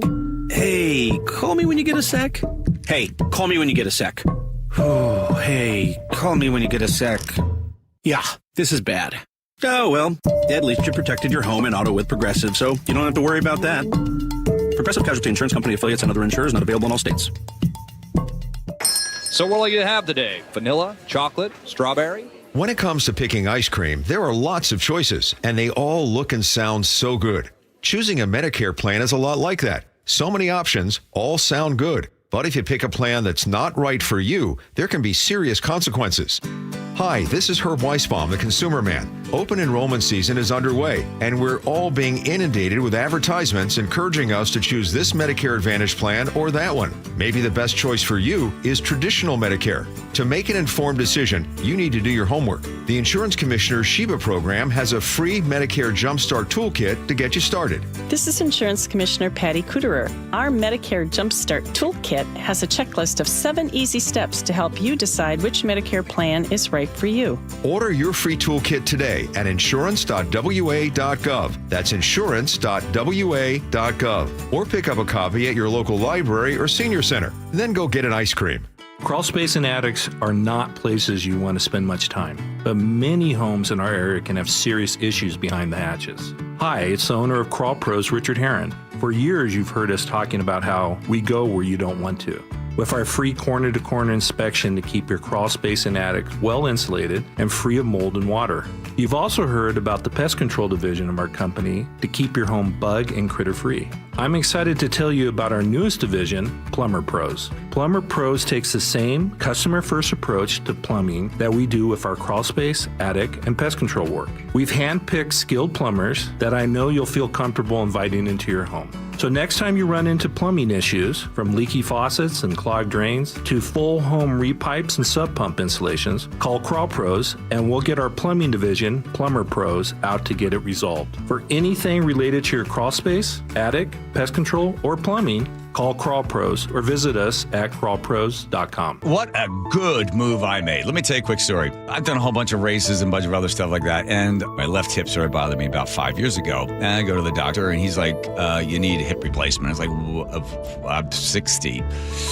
Yeah, we're going to ask you to wait a little while because we don't want you to wear the hip out. We want you and the hip to go into the grave at the same time. I said, what do you do about all this pain? Well, you could, aspirin, and you could continue to do this and that and, sleep with a pillow between your legs. I was like, no, I don't want to do this. Then I was talking to Bob Stelton over there at the sports department. So he went to Dr. Mark Wagner, and I think he had his hip done as well. So I go in there. I said to Dr. Wagner, can you fix my hip? Takes a look at the MRI. Yes. So I got the stem cell procedure. I'm telling you something. This is the best. If you've been thinking about, surgery for your knee, your wrist, your shoulder, or hip. No. Check out Dr. Mark Wagner and go to drmarkwagnermd.com. That's drmarkwagnermd.com. Carpoolers using the SR-167 Express toll lanes now need a Flex Pass set to HOV mode to ride free. That's a change. Having Good to Go always costs less than pay by mail. That is not a change. Learn more at goodtogo167.com. Now, the latest from KIRO Newsradio and MyNorthwest.com. Live from East Lake Avenue. You're listening to Charlie Harger and Manda Factor, Seattle's morning news. Good morning. It is 6:31. Election results are in. It's another crucial day in the ballot count, and the people have spoken in the race for Seattle City Attorney. Results reflect a deeper debate over public safety and accountability in the city's future. Here's KIRO News Radio's Luke Ducey. Yeah, Charlie, Erica Evans now holds a 25-point lead over incumbent and one-term city attorney Ann Davison. They really face two main questions from voters this time around. How are you going to prosecute low-level offenses in the city? That's one of the things the city attorney does. And how much are you going to push back on the federal government and the Trump administration? On that first point, you all talked with Evans just last week. When it comes to Seattle's soap and soda laws, stay out of areas of prostitution and stay out of drug areas, she told us banning people from areas of the city when they've been arrested does not work. Soap and soda does not stop behaviors. It just really moves it around to different parts of the city. We also talked with Davison on that point, who went after low-level criminals during her term, like drug users, especially in public spaces. She warned voters about the consequences of not enforcing soap and soda.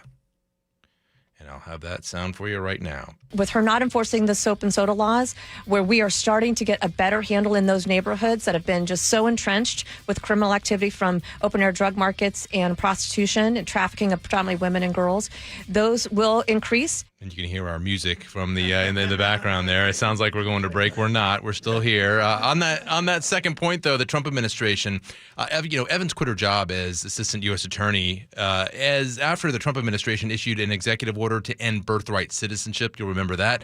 Davison, Republican in many people's eyes, has pushed back on federal funding cuts, but she did not hold an event last night. It was an early lead, and it just took off from there. Thank you, Luke. Still too close to call in the race for Seattle mayor. We get more on this race from KIRO Newsradio's Aaron Granillo. Initial results show the incumbent Bruce Harrell is in the lead with more than 53% of the vote. We know it's still going to be tight. Now, this is still a nail-biter. Harrell holds about a 7-point lead over his challenger, Katie Wilson. She tells KIRO 7 TV. I will say that I will continue to prepare for assuming that I am successful in this race. It is setting up to be Seattle's closest contest for mayor in more than a decade. Analysts say the race will only get tighter as more ballots are counted. Aaron Granillo, KIRO News Radio. Meantime, Seattle City Council President Sarah Nelson is losing her seat to Dion Foster. Foster leads with 58% of the vote to Nelson's 42%. I really haven't thought about what is my next career move. Mostly, I've always just wanted to help fix Seattle. Dion Foster is a former senior policy advisor for the city. We have reached out for comment. And after the first batch of ballots dropped last night, Gurmai Zahalai had 50.7% of the vote over Claudia Balducci, a lead of just about 4,000 votes. And he says he's cautiously optimistic and expressed appreciation for those who believe in him and his campaign. Thank you for going out in the rain and knocking on doors. Thank you for opening up your homes to host us for fundraisers multiple times. Thank you for endorsing this campaign. People show up for you over and over and over again. Zahalai says he expects his slim lead to continue to grow when the next batch of numbers is released at 4 p.m. today. You can find complete election results at mynorthwest.com. Let's get a check on traffic now. Sully is keeping his eyes on especially the South Sound. Yeah, definitely. We've got about an hour drive now from Tacoma to Olympia, double the normal travel time, 30 minutes worth of a delay because of this crash just south of Bridgeport that has 2 right lanes blocked. This has been a crash that's been active for well over an hour now, a pretty nasty looking crash as well. We've got more than a 4-mile backup there, and so big time delays getting out of Tacoma. This is also starting to impact westbound 512 because you're driving right into that backup. Northbound is getting better. We had to take a lane for emergency response there in the same area. That is cleared, so the travel time from Olympia to Tacoma has gone back down to about 40 minutes. Rest of the map about average. Hour drive from Puyallup to Renton to Bellevue about 25. Federal Way to Seattle's about a 50-minute trip, so not too bad for you guys. Coming down from the north end, definitely some brake lights through Tulalip on southbound 5, and then a relatively normal 50-minute trip from Everett to Seattle or Bellevue. Not super crunch in terms of all red there away from Linwood yet, but we're getting there. Lake bridges are fine. This report brought to you by D.R. Horton. Move-in ready homes from D.R. Horton, America's builder, across Puget Sound and Central Washington. Find yours at drhorton.com, an equal housing opportunity builder. It's going to be kind of stormy for the next couple of days. Rainy and breezy and warm temperatures pushing 60 today. We're talking up to a half-inch of rain today and another half-inch tomorrow. Showers Friday morning, but some peaks of sunshine by afternoon. Right now it's cloudy and 55 in Seattle. And at 6:36, it's time for the opening bell report. The White House tried to clear up the confusion regarding President Trump's social media post yesterday about SNAP benefits. Press Secretary Caroline Leavitt was asked if the president was going against the court order when he posted he would be withholding the benefits until the government reopens. No, the administration is fully complying with the court order. And insisted he was referring to future SNAP benefits. We are digging into a contingency fund that is supposed to be for emergencies, catastrophes, for war. And the president does not want to have to tap into this fund in the future. Stacey Lynn, CBS News, the White House. Well, the government shutdown has now entered day 36, making it the longest ever. We get the update from CBS News reporter Christopher Cruz. The previous record was set during President Trump's first term. Some members of Congress have been meeting privately to see if they can come up with a compromise that would end the shutdown. They're hopeful, but so far their efforts haven't come to fruition. Senate Majority Leader John Thune has said the meetings could result in a deal before next week, but Republicans are still refusing to open the government unless Democrats agree to drop their demands that premium subsidies for Affordable Care Act health insurance policies be extended. Christopher Cruz, CBS News, Washington. This morning, the Supreme Court will take up President Trump's using a law related to national security as a rationale for imposing specific tariffs, whether on countries or certain goods. A number of businesses that count on imports from countries targeted by President Trump have filed the case. Here's CBS News chief legal correspondent Jan Crawford. The law he's pointing to for these specific tariffs is the International Emergency Economic Powers Act. We call it shorthand IEPA. And he argues that IEPA gives him the authority to impose these tariffs. He's going to declare a national emergency, and the law says under these national emergencies, the president can, quote, regulate importation or exportation. We will hear more about this impending decision from former State Attorney General Rob McKenna. He joins us at 7:45. An old favorite has done wonders for one fast food chain. Is back. McDonald's is crediting the return of the fan fave snack wraps, which disappeared from menus 9 years ago, for a 3.6% jump in same-store sales in the third quarter. Data shows traffic in U.S. locations was up an average of 15% a day. The introduction of 50-cent double cheeseburgers in September also helped woo-back customers turned off by rising fast food prices. McDonald's also rolled out other extra value offerings, including $8 Big Mac and $5 sausage meals. Deborah Rodriguez, CBS News.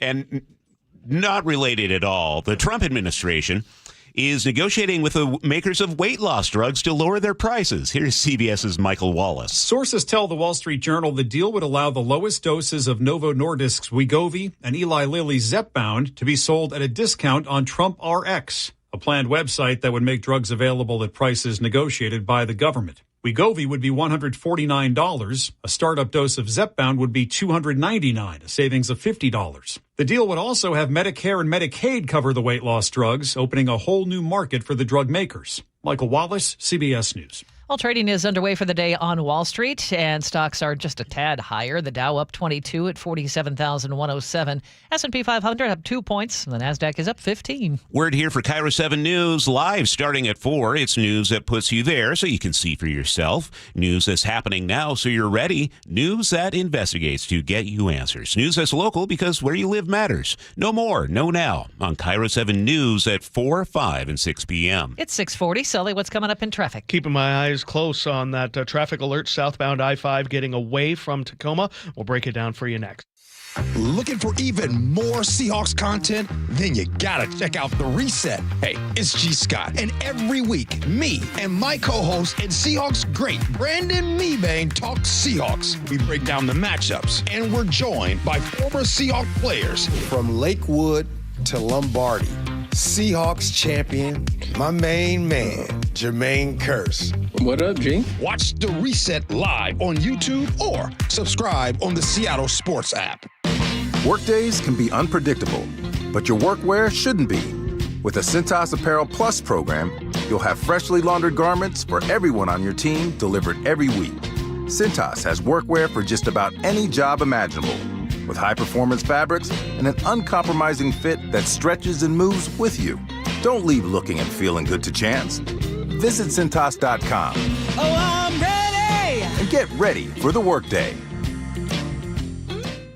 Whoa, it's you, the Capital One Bank guy. That's what they call me. Mind if I get a selfie? Yeah, sure thing. Say no fees or minimums on your Capital One checking account. Wow, that's a keeper.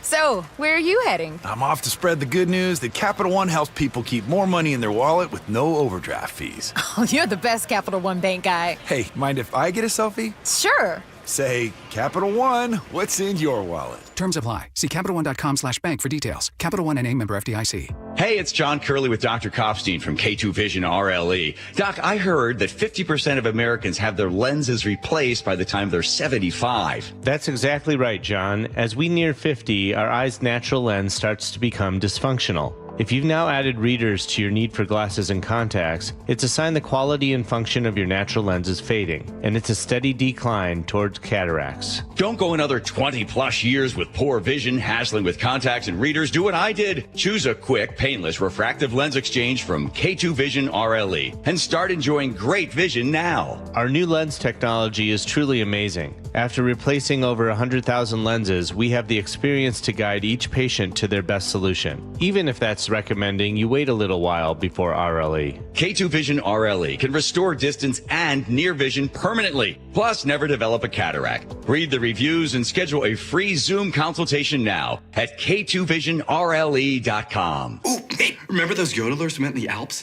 I wired them euros from the bank, and they sent me their yodels in a can. You wired money for canned yodels? That is so dumb. Banks are slow, and they hide fees and overseas transfers and exchange rates. Well, I don't like the sound of that. If you're gonna send money to Europe, just use Wise. Wise is super fast and never hides fees. Smart. You can save up to 70% when you send money abroad. Be smart. Get Wise. Learn more by visiting wise.com. T's and C's apply. It's 6:43. Let's check traffic and my mic switch. Here's Sully. We're professionals in here, right? I guess some of the time. Wow, it's a kind of a mess getting through the South Sound at this point. We've got a 30-minute delay on southbound I-5 trying to get from Tacoma down through Olympia, and all of it is really right there from about 72nd all the way up or down past JBLM.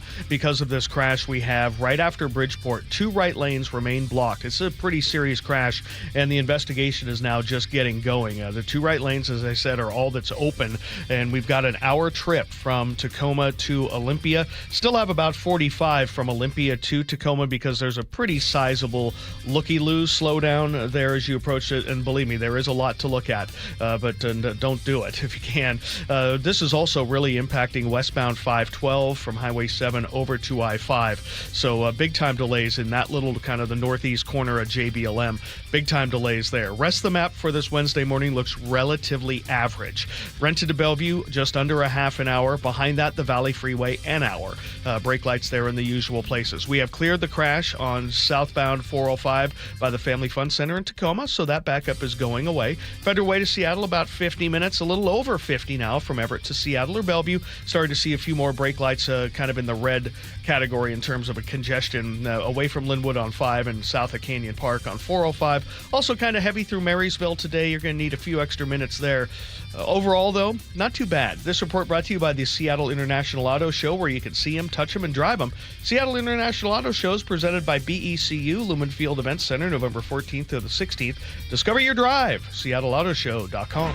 Well, the next 2 days are going to be interesting weather-wise. Lots of rain, a half inch both today and another half inch tomorrow. It's going to be breezy, too, and highs in the upper 50s. Coastal flooding is a concern. For Friday, things will start to calm down. Morning showers on Friday. Otherwise, peaks of sunshine by afternoon and 55. Right now, it's cloudy and 55 in Seattle.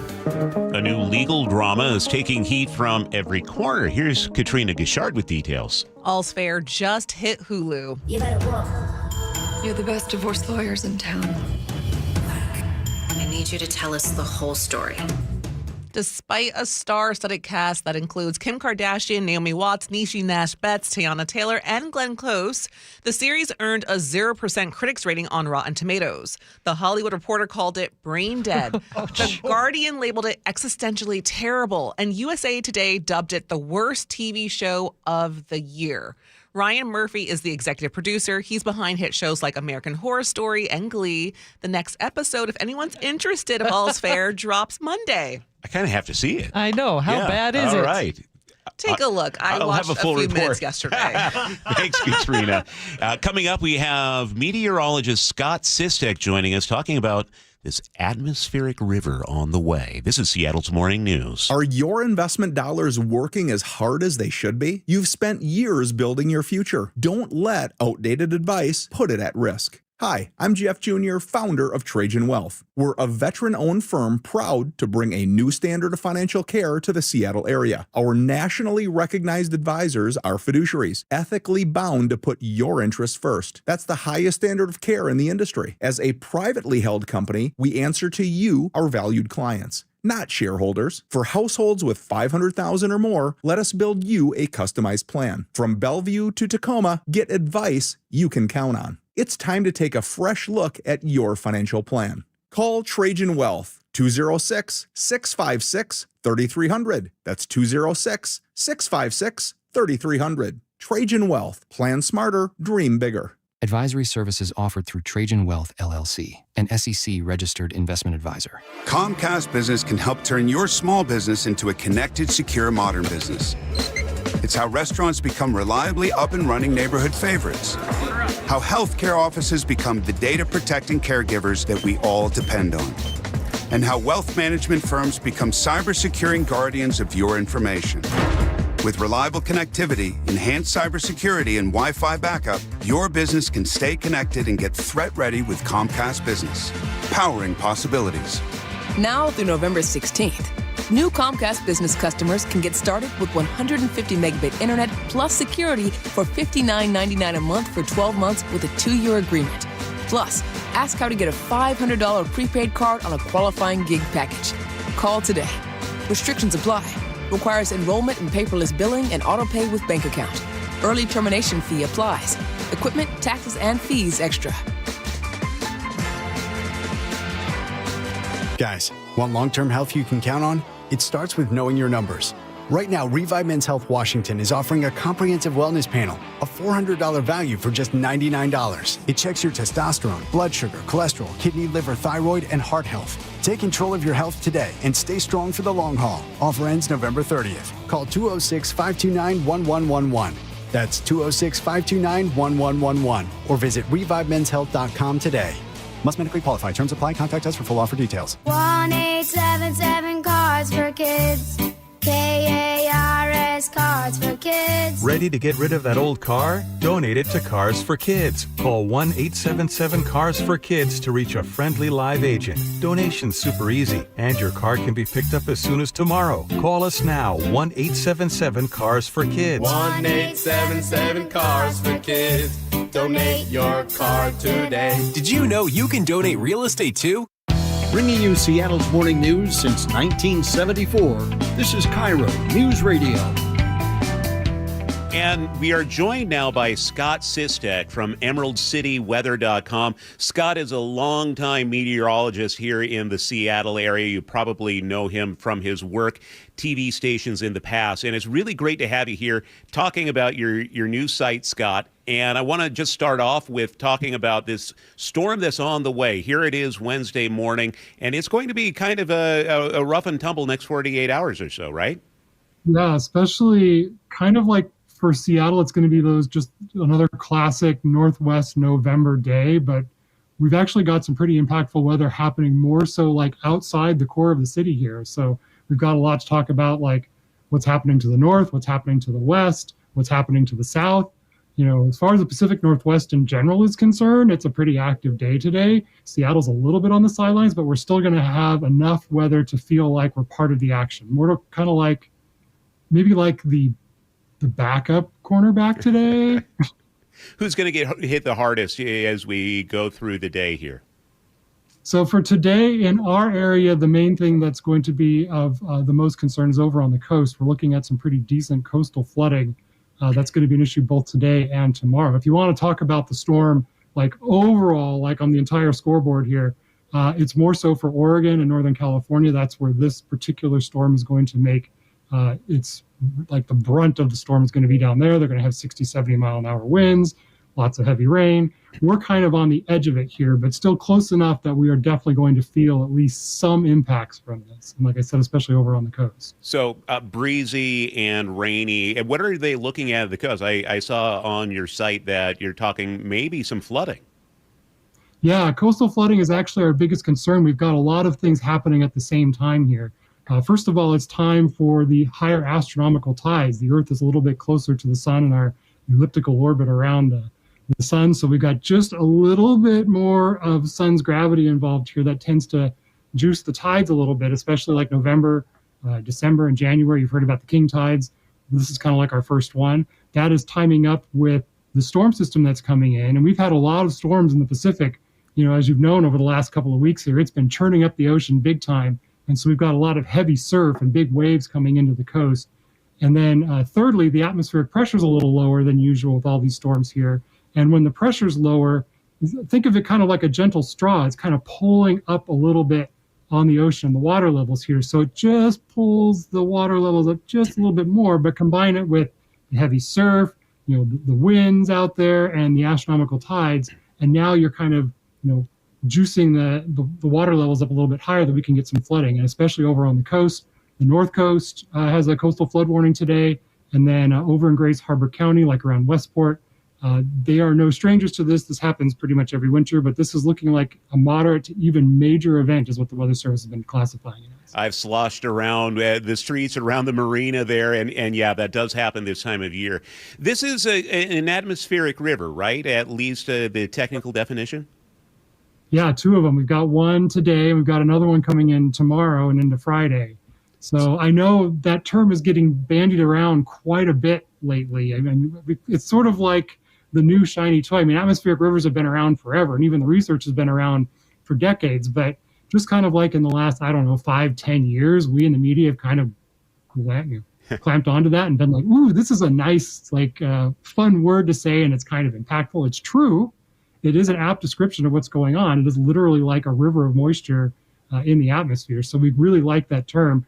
We're probably starting to overuse it a little bit, kind of like every storm's an atmospheric river. It's like, well, not every storm's an atmospheric river. Most of the ones that we have had so far this season have been atmospheric rivers, so we haven't been cheating. They're real. So here we are. It is another stormy next few days. It looks like this weekend will be actually kind of okay, right? So far, so good. Okay, Scott Sistek with EmeraldCityWeather.com. By the way, listeners, viewers, they can always text us at 888-973-5476. If you have a question for Scott that you need answered, we will absolutely ask it in one of our upcoming interviews. 888-973-5476. And you can check out Scott at the EmeraldCityWeather.com. Scott, thanks so much. We look forward to having you here every week.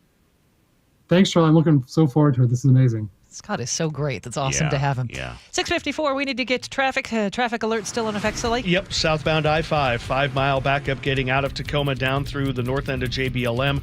Only 2 lanes, 2 right lanes are open. Southbound 5 just after Bridgeport. Pretty nasty crash. State Patrol now investigating. It's an hour and 5-minute trip from Tacoma to Olympia. That is a 35-minute delay. 45 going the other direction. Rest of the map looks about normal, with the other exception being the northbound 167 corridor because of the slowing in Pacific.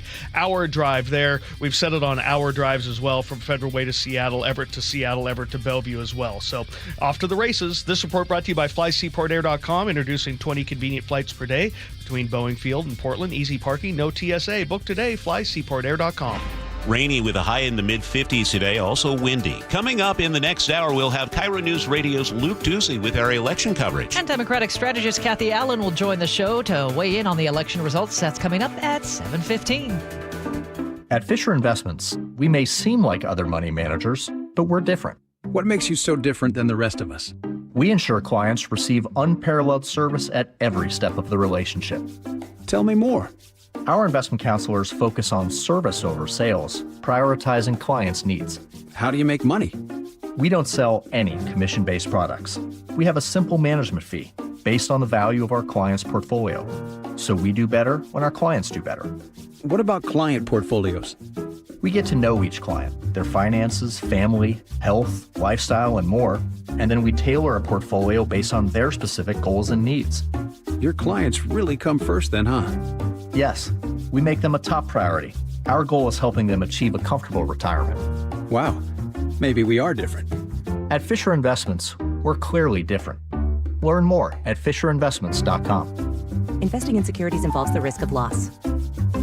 KIRO FM and HD1 Tacoma, Seattle. Free consultations, no fee guarantees, 5-star reviews. JP Pendergast with Pendergast Law explains the importance of going beyond these familiar offerings. Accident victims want an attorney, Tom, that satisfies their needs. Someone who handles those needs with the highest degree of care. Pendergast Law offers the no-fee guarantees and free consultations, but these only scratch the surface. Okay, explain more. We make sure that every member of our team is genuinely passionate about helping others.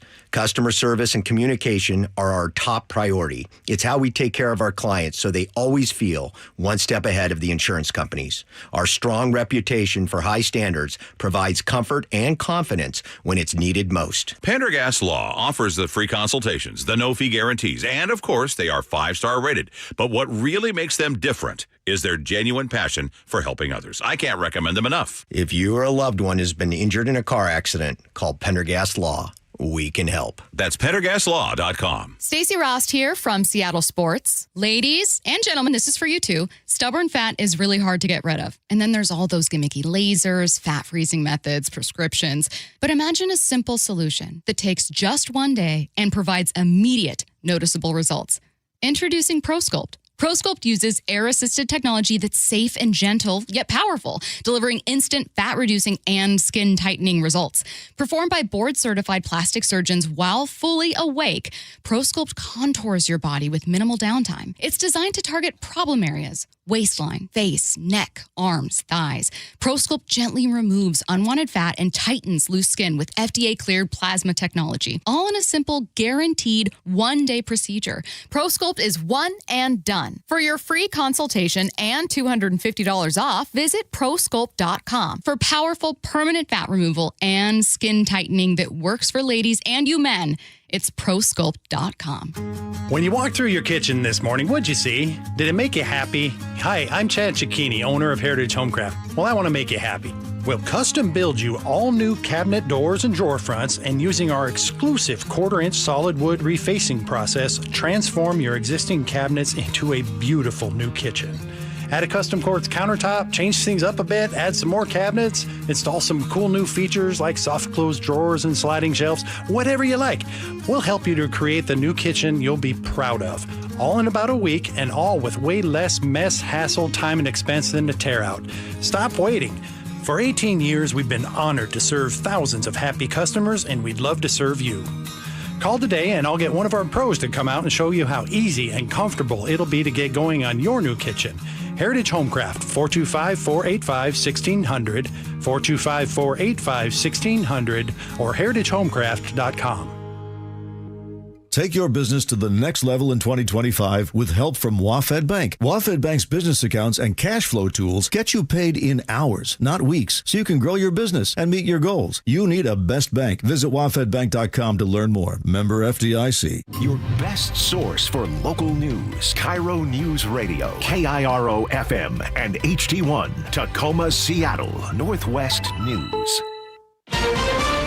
This is CBS News on the Hour, sponsored by O'Reilly Auto Parts. I'm Deborah Rodriguez. The Supreme Court is hearing arguments this hour over President Trump's use of emergency powers to impose sweeping tariffs on countries around the world. Correspondent Jan Crawford has details from Washington. If Trump loses this case, it could be hugely significant because there's an argument that the administration, the government would have to refund over $100 billion in tariffs that it has collected. The president taking stock after big Democratic wins in yesterday's elections. I don't think it was good for Republicans. I don't think it was good. I'm not sure it was good for anybody. But we had an interesting evening and we learned a lot. He says the government shutdown and the fact that he wasn't on the ballot both hurt the GOP. Democrat Mikey Sherrill, who will become New Jersey's next governor, tells CBS Mornings. I started this campaign, like I start all my campaigns, by listening to people. I've spoke to thousands and thousands of New Jerseyans over the past year and really focused in on those key things that were making it harder for them to succeed here. The death toll is up to 9 in the fiery UPS cargo plane crash in Louisville, Kentucky. Mayor Craig Greenberg expects the number of victims could rise. The reason I expect the number to increase is because there were more families than the numbers that are still looking for missing individuals that they believe were in or around that area. The NTSB will be on the scene today trying to determine a cause. CBS News senior transportation correspondent Chris Van Cleve. One of the big things investigators are going to need to do is try to track down the black boxes. They are designed to withstand the impact in about 30 minutes of fire, but there was so much fuel on this airplane, more than 250,000 pounds of fuel, 38,000 gallons of fuel, roughly, for this flight to Hawaii. That fire burned so long and so hot, this might not be recoverable. A new report from payroll processor ADP shows hiring rebounded in the private sector last month, with 42,000 jobs added. Business analyst Jill Schlesinger. This is very industry specific. Education and healthcare, as well as trade, transportation, and utilities, those sectors were primarily responsible for the growth of jobs in October. The same day China's fast fashion giant Shein opened its first permanent store in Paris, the French government has suspended sales on its website there over sex dolls with childlike features that it was selling on its website. No word on whether it'll impact new physical store, which has drawn huge crowds of shoppers and protesters today. This is CBS News. Think O'Reilly Auto Parts for all your car care needs.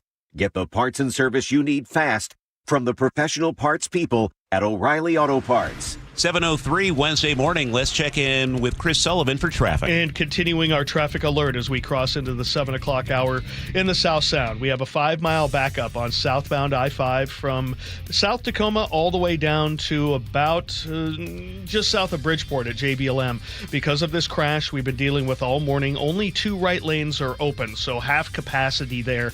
It's an hour and 10-minute trip from Tacoma to Olympia, 35 to 40 minutes behind schedule. This is really starting to impact westbound 512 because of you're driving right into that backup, and so you're backed up all the way from Highway 7 Pacific Ave. So big time delays there. Going the other direction, Olympia to Tacoma is running just under 45. There is a lot to look at there. Going the other direction, coming up the rest of the way, Federal Way to Seattle, about average, just under an hour. About an hour as well from Puyallup up to Renton. Brake lights in Pacific. You have a gap, then Auburn, then a gap, and then you hit it again at the north end. Renton to Bellevue is a shade under a half an hour. Across the lake, no issues. Coming down from the north end, Arlington to Everett, we've got about a 30-minute trip, plus 10 or 12 minutes there. It's heavy through Tulalip, and then about an hour and 5 from Everett to Seattle or Bellevue. KIRO Newsradio real-time traffic. I'm Chris Sullivan. Now, the latest from KIRO News Radio and MyNorthwest.com. Live from East Lake Avenue. You're listening to Charlie Harger and Manda Factor, Seattle's morning news. 7:04, now time for election results. The race for Seattle mayor is setting up to be a nail-biter. Early returns show Mayor Bruce Harrell with about 53% of the vote, but the incumbent knows the race is far from over. We're going to count each vote.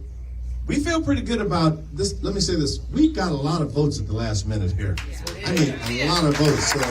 However, late votes could shift the outcome in favor of Katie Wilson, who spoke with KIRO 7 TV. We have a lot of wheels turning in terms of preparing for the transition process, and so that work will continue because if I'm successful, I want to be able to step into office and lead from day one. Wilson has never held public office. Harrell is seeking to become the first Seattle mayor since Greg Nichols to win re-election. Vote counting still underway. Progressive candidates are leading in 3 key city council races. It signals a shift in the city's political direction. We get that part of the election story live from KIRO News Radio's Luke Ducey. Sweeping wins in 2 of the 3 city council races. Alexis Mercedes Rink holds onto her seat pretty handily. She has a 58-point lead right now against Republican Rachel Savage, and Eddie Lynn has defeated Adonis Duckworth by 31 points. Now to the race between incumbent council president Sarah Nelson and Dion Foster. Nelson is now behind by 16 points. The gap is too wide. And this was her reaction last night. I have to say I'm really going to think about it and figure out what happened, because I believe, and the feedback that I've gotten is that a lot of the changes that I've helped effectuate in the city are very much welcome. Strengthening public safety by working very hard to bring staffing levels back up at SPD, putting drug treatment at the center of the city's agenda. Nelson really did concentrate on public safety issues, and it showed on that issue. But voters seemed to be more concentrated on other issues that progressives like Foster, a graduate employee at UW in social work, talked about more and more. The homeless crisis, taxing businesses and the wealthy. Foster also really challenged Nelson's business-friendly policies, especially when it came to affordable housing. We haven't heard from Foster's campaign just yet, but she does now replace City Council President Sarah Nelson. Thanks for the update, Luke. Seattle City Attorney Ann Davison appears to be losing her job to challenger Erica Evans. Davison recently touted crime reductions and new soap and soda zones as targeting prosecution and drug crimes on the Jen Curley Show. I've been laser focused on public safety in the city of Seattle and improving that and showing my work with my data. But Evans, a former U.S. prosecutor, says data shows soap and soda zones don't work. What we also learned with data that we got back is that it was being disproportionately applied to people of color and people that are in need of services. Evans is beating Davison with about 63% of the vote. Hear it live, stream it online, watch the show, or catch the podcast anytime. Seattle's Morning News, wherever you are. Good morning. It is 7:07, November 5th, the day after Election Day. Yeah, we still have a lot more results to go over, but certainly a change in tone on the city council and the city attorney race. We'll get some feedback from Democratic strategist Kathy Allen. She's going to talk about what's ahead and how Katie Wilson might not be out of the race so far. We'll see. You also have a commentary coming up, Charlie. Yeah, why the battle over SNAP benefits is not a partisan issue. And a little bit later, former State Attorney General Rob McKenna offers some insight into the big Supreme Court opinion due today on how President Trump is allowed to enact tariffs on U.S. trade partners. Well, we've been looking at City of Seattle races, but we also have that big race for County Executive, King County Executive. Gurmai Zahalai holds a very slim lead over Claudia Balducci. Here's KIRO Newsradio's James Lynch. The 38-year-old progressive Democrat campaigned nonstop since his 14-point win in the primary. His lead at the end of the night, a little more than 4,000 votes. Zahalai says he is cautiously optimistic. There are still many votes to count, right? But one thing that we know from the primary election is our campaign goes nowhere but up. Is that right? The next ballot drop is expected today at 4 p.m. James Lynch, KIRO News Radio. Everett Mayor Cassie Franklin looks poised to win re-election. She leads Scott Murphy 52 to 47%. Murphy edged Franklin in the August primary, but Franklin now appears to be headed for a third term. I think our positive message is resonating with our city and our residents. I'm not going anywhere. I want only the best for our city. Both candidates spoke with KIRO 7. Former Tacoma Council member Anders Ibsen appears headed for the mayor's office. He's up by almost 8 points over current council member John Hines. Ibsen tells KIRO 7 he doesn't consider Hines his opponent, but rather his colleague. We're making sure that we're collaborating on the challenges facing our city. Hines' campaign says the race isn't over yet and expressed gratitude to his supporters. The Justice Department plans to sue Washington State over voter data. Assistant Attorney General Harmeet Dillon tells the Jason Ranch Show on Seattle Red 770 AM the state refused to share voter registration information, including Social Security numbers, with the federal government. Guess who issues the Social Security numbers? The federal government does. Yeah. Who are you keeping secrets from? That is stupid, and we will definitely be taking action to enforce our federal civil rights laws. That lawsuit will be filed when the government shutdown ends. In September, Secretary of State Steve Hobbs said the state law prohibits releasing that data. Federal government shutdown is now the nation's longest as of today. Republicans are blaming Democrats who say they won't approve a temporary plan to fund the government unless it extends the health tax credits that have kept premiums under the Affordable Care Act relatively low.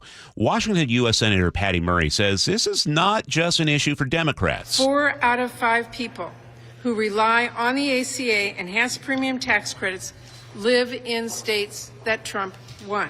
Republicans say they'll talk about health care after the government reopens, but open enrollment has begun under the ACA, and Americans are seeing their premiums increase dramatically in some cases. A stolen motorcycle stop turned deadly after a long chase. Burien police say it started about 2:30 yesterday afternoon near Southwest 146th Street. The rider fled with a passenger, and deputies followed all the way to Lakewood. The motorcycle crashed into the Welcome to Lakewood sign on South Tacoma Way. The driver died there. The passenger was hurt and taken to the hospital. Lakewood police are investigating. The family of a Ukrainian immigrant and father of 7 is asking the city of Lakewood for $26 million. In a new wrongful death claim, the family of Budan Vetrov claims a police chase led to his death. Attorney Mark Lindquist says officers were chasing 2 teenage robbery suspects when their car slammed into the victim's truck. This is a reminder to all police departments that those laws and rules are there for a good reason. No comment so far from Lakewood PD. Well, the Seahawks have added another weapon on offense, trading for wide receiver Rashid Shaheed. ESPN Seahawks reporter Brady Henderson tells 710 Seattle Sports it makes sense because Shaheed played last season with Clint Kubiak, now the Hawks offensive coordinator. When it's a guy like this who already knows the scheme and just can be a plug-and-play addition, then, yeah, it made a ton of sense. The Hawks gave the New Orleans Saints a 4th and 5th round pick in next year's draft to get Shaheed. At 7:12, let's get a check on the weather. Brought to you by State Roofing and Exteriors. Here's KIRO 7 pinpoint meteorologist Nick Allard. Good morning. Right now we have some pockets of showers that are increasing. See, we've had a bit of a lull in the precipitation, but we're absolutely going to find more rain. So yes, you will find rain at times, off again, on again. It'll be breezy out of the south instead of the east, and it's mild now and will be mild all day. So expect to find just on again, off again rain, blustery weather out of the south, and mild temps in the 50s and 60s. Knowing all of that, why don't we do it again tomorrow? We'll look for some breezy weather tomorrow, rain at times, and yeah, just same sort of things. Could see some isolated showers or thunderstorms in the mix as well. Now tomorrow, scattered showers, or rather into Friday, scattered showers early, then drying out. I think the afternoon should be drier, and then into the weekend, also looking for some drier weather in the upper 50s and lower 60s. In fact, I don't think we see rain again until Monday. So the bottom line is rainy and breezy today, rainy and breezy tomorrow, decreasing showers Friday, and nice weather for the weekend. Well, it's not like the rain ever stopped me, but maybe I'll bust out the smoker this weekend. Sounds like it's going to be a perfect weather for it. Thank you, Nick. I love that idea. You want some ribs? Always. Okay. All right. We'll talk. Right now in Seattle, it's cloudy and 54. It's 7:13. Time for traffic. We do that every 10 minutes, and Chris Sullivan is watching things. And so it sounds like I should have waited to do all my yard work in the sun yesterday until all the rest of the leaves came down over the next couple of days. Thanks, Nick. Thanks. Still working on this traffic alert down in the south end. We have a 5-mile backup and a 40-minute delay on southbound I-5 from about 56th and South Tacoma all the way south of Bridgeport. Half the freeway is open. Only the 2 right lanes. State patrols say it could be another hour to 2 hours before they start opening some more lanes. So this is an hour and 10-minute trip from Tacoma to Olympia. Also seeing very heavy slowing on westbound 512 because you're driving right into the backup. So that by far is our worst commute today. If you're continuing up the I-5 corridor going northbound, Federal Way to Seattle's about an hour. No real shockers along the way. Northbound 167 sees the brake lights through Pacific. A little bit in Auburn, a little bit at the north end, but overall not too bad. Rented to Bellevue is running about 30 minutes, so okay. Lake Bridges still quiet. Coming down from the north end, very slow today through Marysville, down past 529. I'm looking for a reason. It's 30 minutes plus from Arlington to Everett, and then about an hour and 10, hour and 15 from Everett to Seattle or to Bellevue. And I'm also looking for very heavy traffic in Snohomish off of Highway 9. It's kind of unusual. Avenue D, 2nd Street, all really heavy today. I know some construction work joined up in that area earlier this week, but I'm not sure if it's related. This report brought to you by the KIRO Radio Rundown. Text newsletter to 888-973-5476. Subscribe to the daily KIRO News Radio Rundown and get your favorite news and updates from your KIRO shows right to your inbox. 7:15 now. David Beckham is officially Sir David Beckham. Here's Katrina Gishard with more. The soccer legend was knighted by King Charles at Windsor Castle for his services to sport and charity. I've just been emotional. Such a big moment for our family. It's so special. Beckham received the honor more than 20 years after becoming an officer of the Order of the British Empire. His wife, Victoria, is now Lady Beckham. She celebrated the moment saying, "You've always been my knight in shining armor, but now it's official." I would like to be Sir Charles Harger. Is there a way of doing that? Do I just submit an application? Is it like a job application? I think it's a little bit more involved than that, Charlie. Okay. I can do it to you, but it would only be from the traffic desk. Okay, well, I think that slightly less prestigious. Like royalty. An honor. But I can use one of Tommy's many katanas. So it'll be, it'll count. So you have a bunch of swords in your house? Yes, we do. Lots and lots of actual katanas. Okay. Yes. All right. Good to know. Yeah. 7:16. Seattle's morning news. Hear it live. Stream it online. Watch the show or catch the podcast anytime. Seattle's morning news, wherever you are.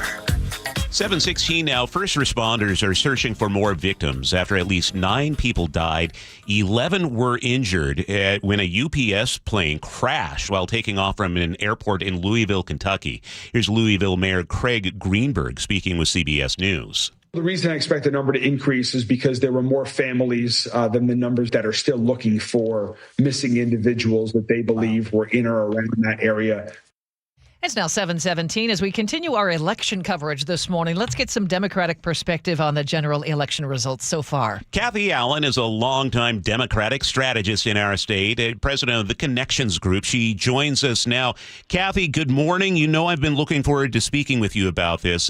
What are your takeaways as we look at the Seattle mayor's race? Does Bruce Harrell have strong enough of a lead right now over Katie Wilson? Is it strong enough? No, nothing is strong enough in terms of the kinds of returns we've already had, given the fact that only 20% of the votes have been counted, and we should be looking at another 20% or more in terms of this election. Based upon that, anything can be different. Now, the only thing is that traditionally these last-minute votes come in. They are Democratic votes. They're younger. They're usually ones that are more progressive, so to speak. However, I think Bruce has enough to be able to hold on. I'm predicting he's winning and will win. The important part is that this was not a night or a day of voting where we saw, I would say, anything that was overwhelmingly progressive.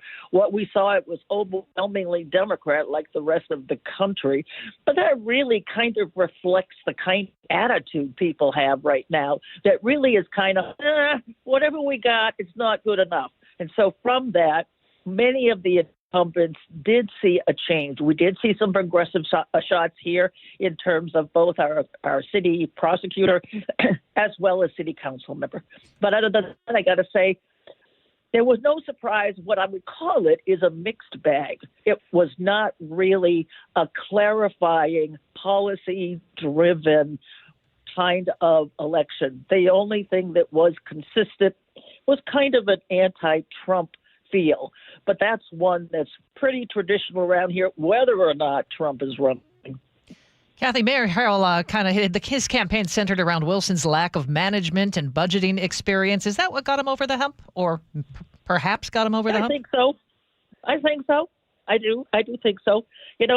Bruce has not been one that has particularly articulate all throughout his election phase. I mean, the guy is doing his job, and he is truly somebody who doesn't love the campaign role. However, I do think that he has kind of a consistency with voters that really does remember that he's something that is a lot more safe and sure than somebody new coming in that doesn't have any electoral experience. Kathy, historically, the late votes do tend to be from those who are more on the progressive side.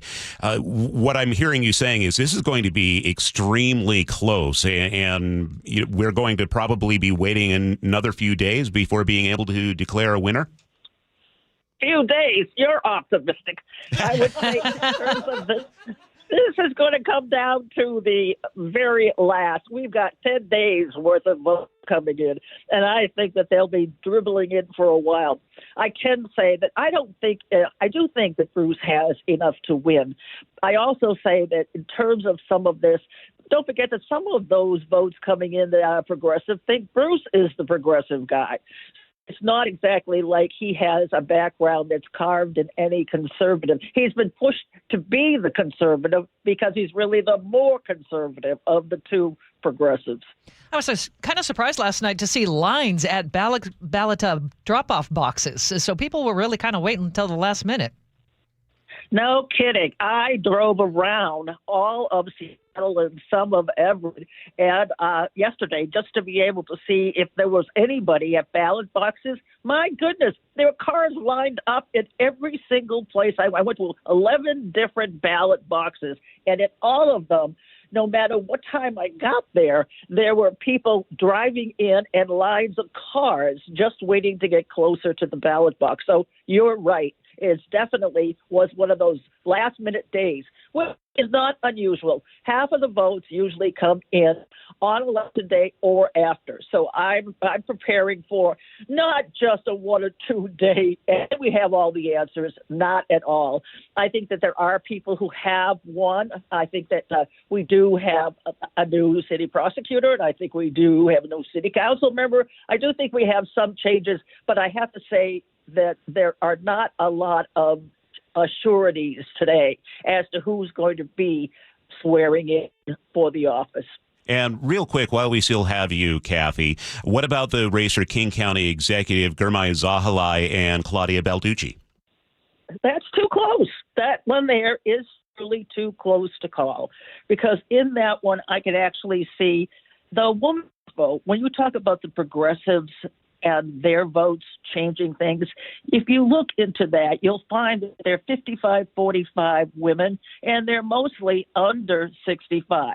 In terms of looking at whose votes are left to be counted, I think Claudia has a fair shot at this.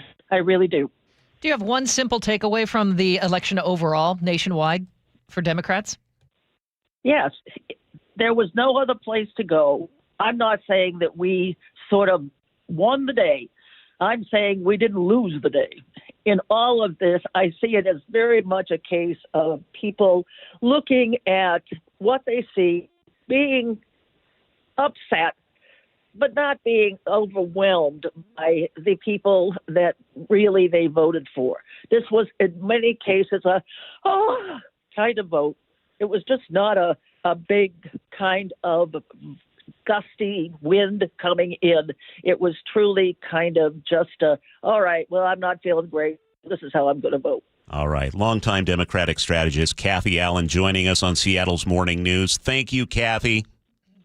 As ever. Thank you. Always nice to chat with you. And we're going to talk to Randy Pepple, the Republican strategist, coming up in about an hour. It's time to check traffic on the threes. Here's Chris Sullivan. Putting back on my political analyst hat, if I take away, it comes down to, Okay, did I read that right? I think so.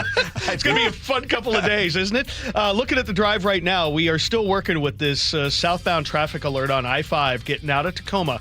You're going to hit the brakes hard right around 56th, and you're on them into JBLM, right there by south of Bridgeport. This crash has 2 out of the 4 lanes blocked, so only the 2 right lanes are open. Hour and 10-minute trip from Tacoma to Olympia. That is a 40-minute delay, and the State Patrol says it could be another 2 hours before they clear this. There's a lot of debris in the road. There's a lot of investigation to do. This was a pretty nasty-looking crash. The ripple effect of this is we're seeing some westbound slowing on 512, a lot heavier than it should be from Pac Ave all the way over to I-5. There's also a little bit of northbound slowing on I-5 generally through that crash zone. Looking at the rest of Pierce County, a little bit of braking on eastbound 512 down the South Hill, and then Puyallup to Renton's an hour. Got about an hour as well from Federal Way to Seattle, maybe a little bit over. Northbound 509's a little slow too as well, getting down through the First Avenue South Bridge. Renton to Bellevue, 35 minutes. Lake bridges are still good. Coming down from the north end, a 15-minute delay from Arlington to Everett, 35 minutes there. That's just volume, and then hour and 15-minute trips from Everett to Seattle or Bellevue. Really struggling away from Linwood. This report brought to you by Seattle Sports. Download the Seattle Sports app and stay in the know with the latest news, scores, and opinions about your favorite teams. Rainy, breezy, and warm for today and tomorrow. Highs pushing 60. Friday, things will calm down. Showers in the morning, some peaks of sunshine by afternoon. It's 55 in Seattle right now. Top headlines on the way, and at 7:35 in the commentary, the push and pull of whether Americans will have SNAP benefits is taking its toll. KIRO News Radio is right there with you. Thank you so much for hanging out with us. On your smart speaker before you head out the door. We continue to be in recovery mode on northbound I-5. Watch live on YouTube or the KIRO Newsradio app. Newfangled idea of having to see the people while they're talking. The office, the gym, wherever you are. Get on the YouTube channel. The whole gang's there. KIRO News Radio.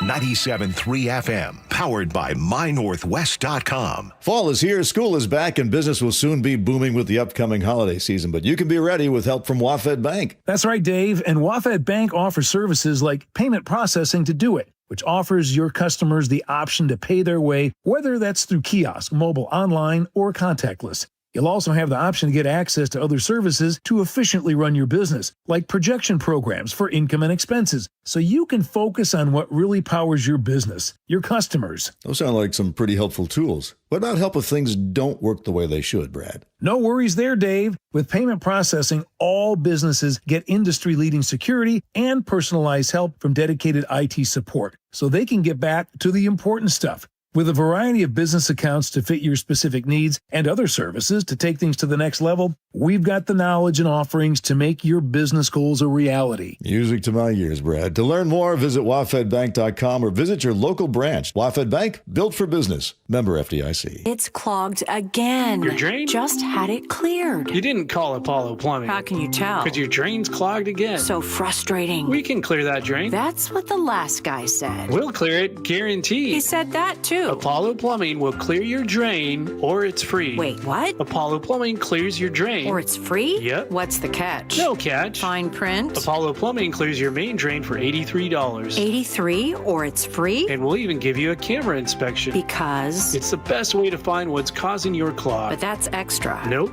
included. No extra charge? Not 1 cent. $83, or it's free. All it takes is an accessible outside cleanout. And an Apollo plumber. No clog is safe from Apollo Plumbing. And just like that, my main drain is... draining again. How can you... Apollo plumbers are that good. 83, or it's free. You call, we come. My drain's draining again. Guaranteed. 83, or it's free. As it should be. Apollo Plumbing. ApolloPlumbing.com. At Fisher Investments, we may seem like other money managers, but we're different. What makes you so different than the rest of us? We ensure clients receive unparalleled service at every step of the relationship. Tell me more. Our investment counselors focus on service over sales, prioritizing clients' needs. How do you make money? We don't sell any commission-based products. We have a simple management fee based on the value of our client's portfolio. So we do better when our clients do better. What about client portfolios? We get to know each client, their finances, family, health, lifestyle, and more, and then we tailor a portfolio based on their specific goals and needs. Your clients really come first then, huh? Yes, we make them a top priority. Our goal is helping them achieve a comfortable retirement. Wow, maybe we are different. At Fisher Investments, we're clearly different. Learn more at FisherInvestments.com. Investing in securities involves the risk of loss. Are you looking at senior living options for you or a loved one? If so, you likely have many questions like, what can I afford? How long will my savings last? And if I run out of money, will I have to move out? If these questions are weighing on you, I'm here to talk you through different solutions. Hi, I'm Amanda from Care Partners Senior Living. At Care Partners, we're focused on offering high-quality, compassionate care at very affordable prices to help stretch and preserve your assets.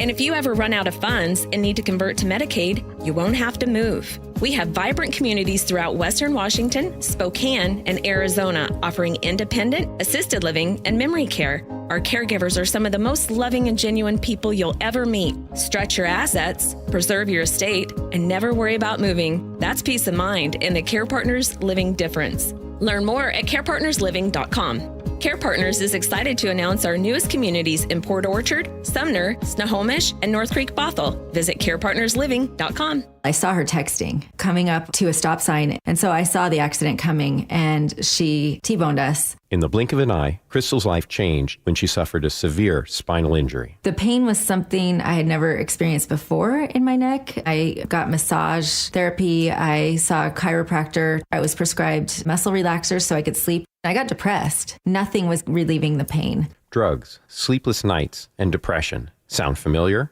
I'm Dr. Mark Shelley, a chiropractic physician and board-certified functional neurologist. At Sound Pain Solutions, our treatments include high-dose laser combined with spinal decompression and other comprehensive therapies to rehabilitate damaged discs.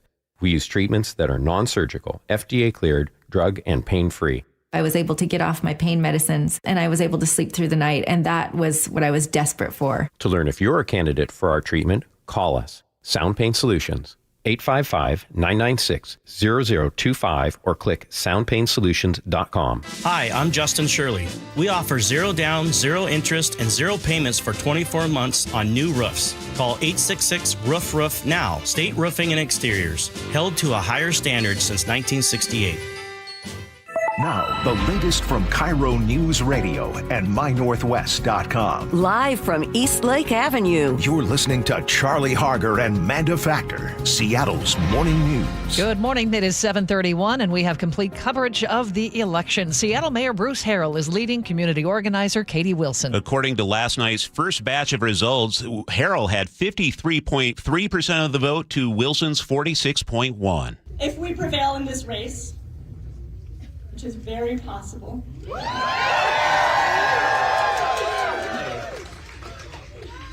It is not the end of our work together. It is the beginning. She says she has a lot she wants to accomplish as mayor, including putting a roof over everyone's head. Harold says he has that same goal. The fight we're trying to fight are to shelter and home house people. We know that. We're trying to feed people.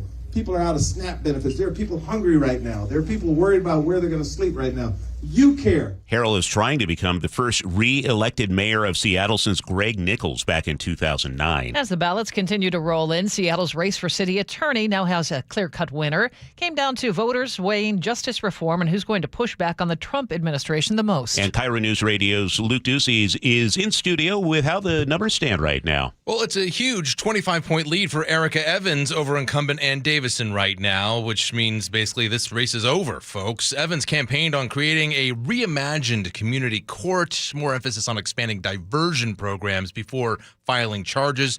She also told you all, Charlie and Manda, she's not going to enforce stay-out-of-area violations for people arrested for drugs and prostitution. We're going to use our prosecutorial discretion to know that these are harmful policies and not criminally charge someone for being in a banishment zone. We also talked with Davison, who went after lower-level criminals during her term, like drug users, especially in public spaces. She warned voters on the John Curley show about the consequences of another community court vision. So you could go out and steal $1,500 and the most you're going to get is a misdemeanor. And my predecessor had put it into automatic routed to community court. You watch a life skills video. That was the revolving door. So on that second point that we talked about, though, in the lead of this story, pushing back on the Trump administration, Evans quit her job as assistant U.S. attorney after the Trump administration issued an executive order to end birthright citizenship. That was the emphasis for her to get into politics like she is. Davison, a Republican, has pushed back on federal funding cuts, no doubt, but a lot of voters most likely wondered how far she would go. That weighed into their decision-making. Davison did not hold an event last night. Thank you, Luke. 7:34. Let's check traffic now with Sully. Traffic alert remains in effect for southbound I-5 for those of you trying to get out of Tacoma. We have basically a 5-mile backup that is basically kind of solidified right there because of this crash south of Bridgeport. The two right lanes remain blocked for this crash. And so, the two right lanes are open. The two left lanes are blocked. Sorry about that. But it has created basically a 40-minute delay through the area. Tacoma to Olympia is running an hour and 10 minutes at this point. So it is really bogging down from about 56th on down. There is also some braking in the northbound direction in the general area, and westbound 512 is really messed up because of this, because you're driving right into that backup. So plan on some extra delays trying to get over to I-5 on westbound 512. Rest of the map, about what you would expect. We've got a Puyallup to Renton drive of a little over an hour, brake lights in Pacific, in Auburn, and at the north end of Kent working into Renton. So that's about average. And then about 35 minutes from Renton to Bellevue. The S-curves are heavy, but the further north you go, the better. Federal Way to Seattle, a little over an hour and 5 minutes. Brake lights in the normal places there.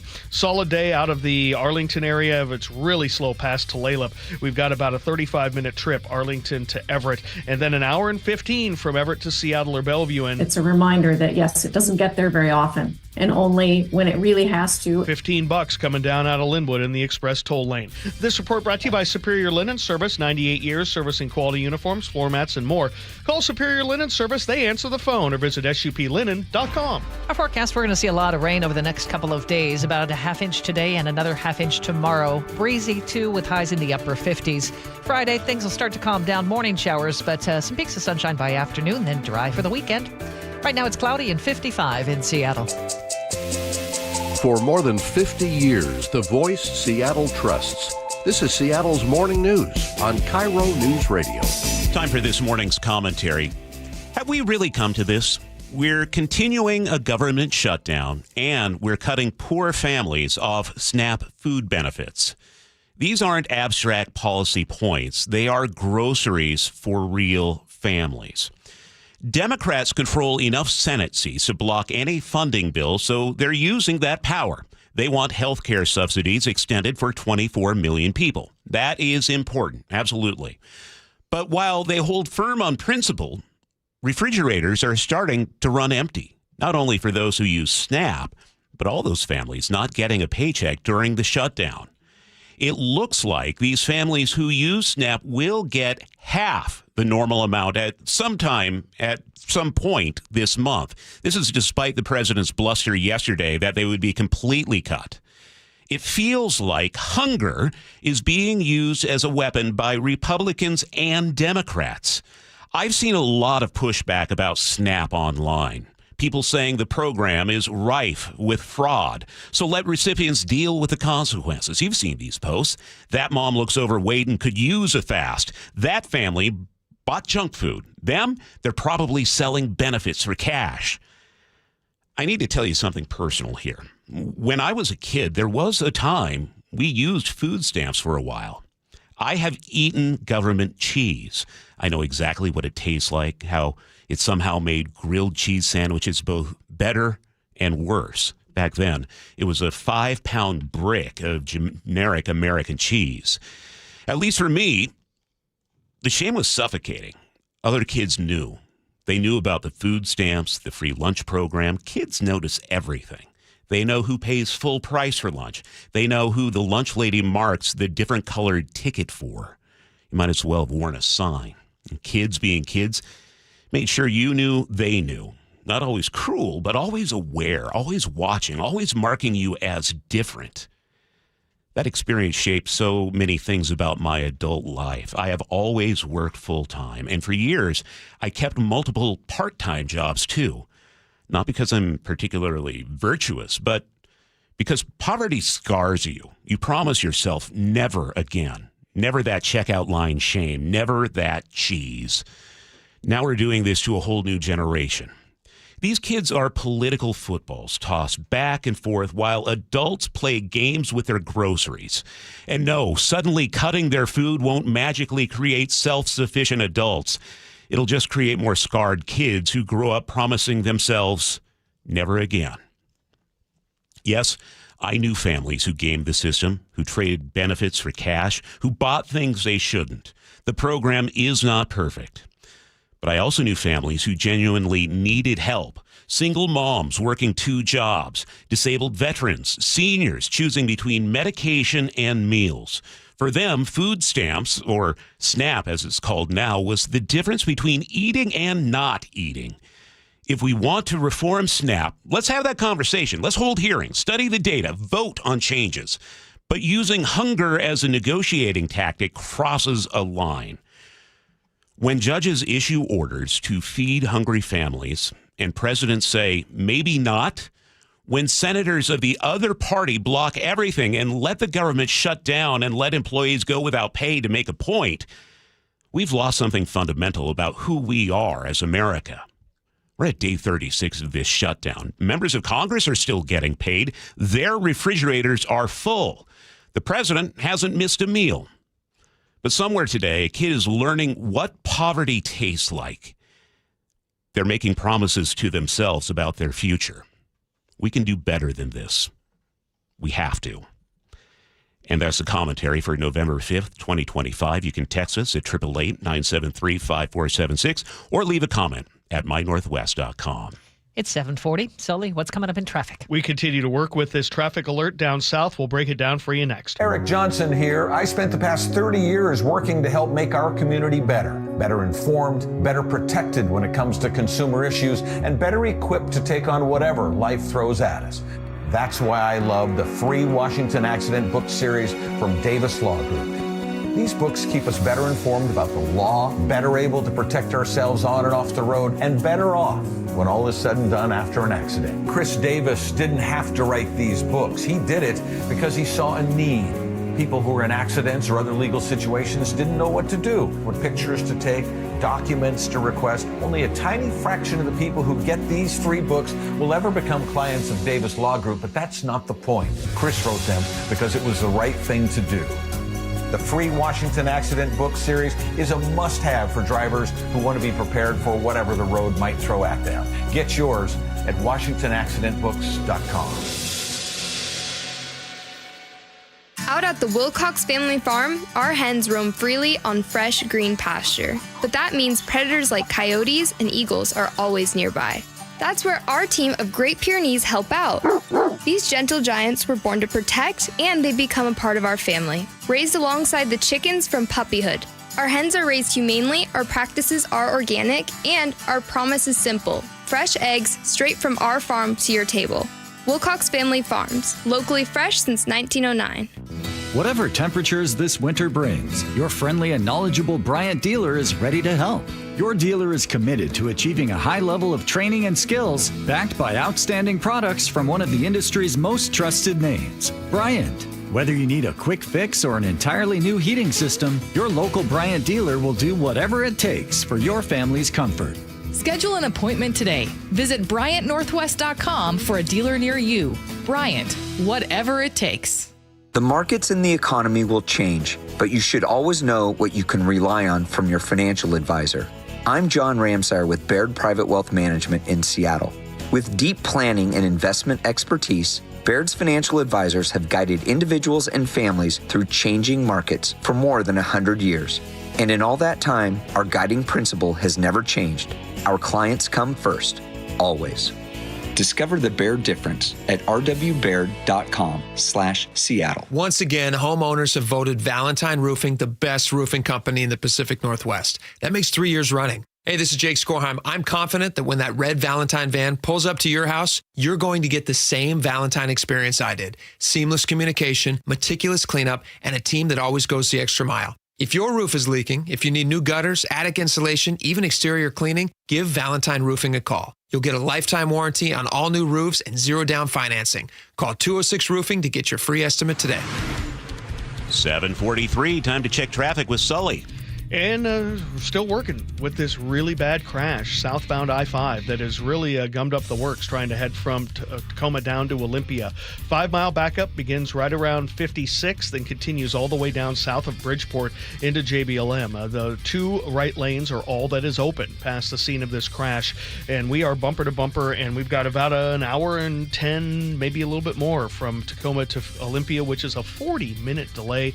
A lot of people are seeing some impact of this on westbound 512. For those of you trying to head over to I-5, say out of Parkland, it's going to be bumper to bumper because you're driving right into that backup. So big time delays in that general area. Also seeing heavy brake lights on eastbound 512 heading down the hill into South Hill, a little bit on southbound 167 at the interchange there before Meridian. And then we have about an hour and 5-minute trip from Puyallup to Renton. Behind schedule definitely through Pacific and at the north end. Renton to Bellevue's 35 minutes. By the time you're up to 30th, it's not terrible the rest of the way. There are some brake lights right where I-90 joins in, but it's nothing that you can't handle.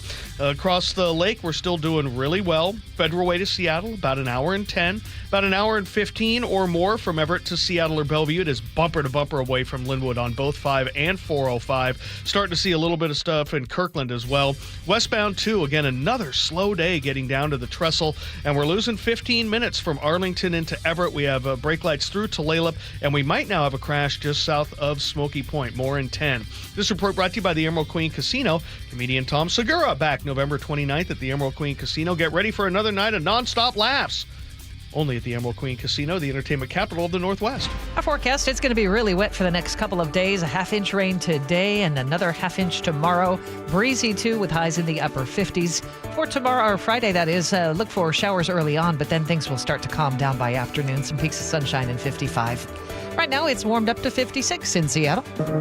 7:45 now. A McDonald's Quarter Pounder is older than some millennials. Here's KIRO News Radio's Katrina Gishard. Back in November 1995, Casey Dean and Edward Snitz bought a McDonald's Quarter Pounder in Australia and have kept it unrefrigerated ever since. They've dubbed it the Senior Burger and say it's lived in their cupboard and has never molded. But a former McDonald's corporate chef is weighing in on this. You're wrong. It does go bad. The experiment everyone references was conducted in a manner that all of the McDonald's food dehydrated. But take McDonald's food, put it in a Ziploc bag, and just let it sit on your counter. And tell me if it molds or not, 'cause it will. Well, the Australian burger is 30 years old today. Gross. Now, hear me out. So, Katrina, you're able to assign Luke to different stories, right? Yeah. Okay, how about one morning we send him to Australia and we have him try a bite? Can I do that assignment instead? I love Australia. Without the bite? Well, let's work on it. It's 7:46 here on Seattle's Morning News. Coming up, we have former State Attorney General Rob McKenna breaking down this case being heard in front of the Supreme Court right now about tariffs. Hey, Mike Salk here. Who's got family coming to town this holiday season? I know I do. My parents will be staying at my house for a few days over Thanksgiving. And obviously, you want to make sure your home is prepared. You want to present a warm environment. And that starts with a well-heated, properly insulated home. Make sure your insulation is ready for that challenge this year by calling Crawl Pros. They'll come to your house, just like they did at mine, do a free corner-to-corner inspection of your crawl space and your attic. If your home has damaged insulation or no insulation in the attic or crawl space, get it fixed before the cold weather really shows up. If you're a PSE customer and your home was built before 1990, you could qualify to receive a rebate on up to 95% of the cost to properly insulate your crawl space and attic. Yeah, 95%. But you got to act now because many of these rebates are ending at the end of the year, including federal incentives. Call Crawl Pros. They're the crawl space experts, and learn what's going on behind that crawl space and attic hatch for free. Then see what energy rebates you're eligible for. Go to crawlpros.com. It's a fact. When your eyes work correctly, light focuses through both your cornea and your lens to give you high quality vision. Hi, it's Dr. Kopstein from K2 Vision. Here's another fact. As we near age 50, we begin to lose the quality and function of our natural lens. That's when we start to reach for reading glasses and contemplate those cataracts on the horizon, typically in our 70s or later, but inevitable if we get old enough. Fortunately, K2 Vision has the advanced permanent solution for both, refractive lens exchange, or RLE. K2 Vision RLE is a quick, painless procedure that restores distance and near vision permanently. Plus, another thing is permanent. You will never develop a cataract. After over 20 years replacing over 100,000 failing lenses, we will help you determine when it's your right time for RLE. Go to k2visionrle.com and schedule a free Zoom consultation today. K2 Vision RLE. No glasses, no contacts, no readers. Permanently.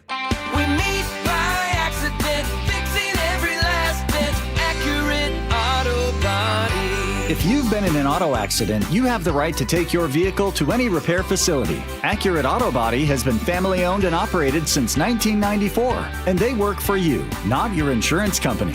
Your insurance company may not love them, but you will, because We meet by accident, fixing every last bit. Accurate Auto Body. Hear it live, stream it online, watch the show, or catch the podcast anytime. Seattle's Morning News, wherever you are.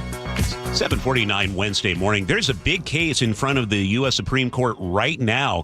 This is justices weighing whether President Trump should have the executive power to impose massive tariffs on U.S. trade partners. Let's bring in, once again, former State Attorney General Rob McKenna. Rob, this is a case that could have massive economic implications for the entire country. Break it down for us.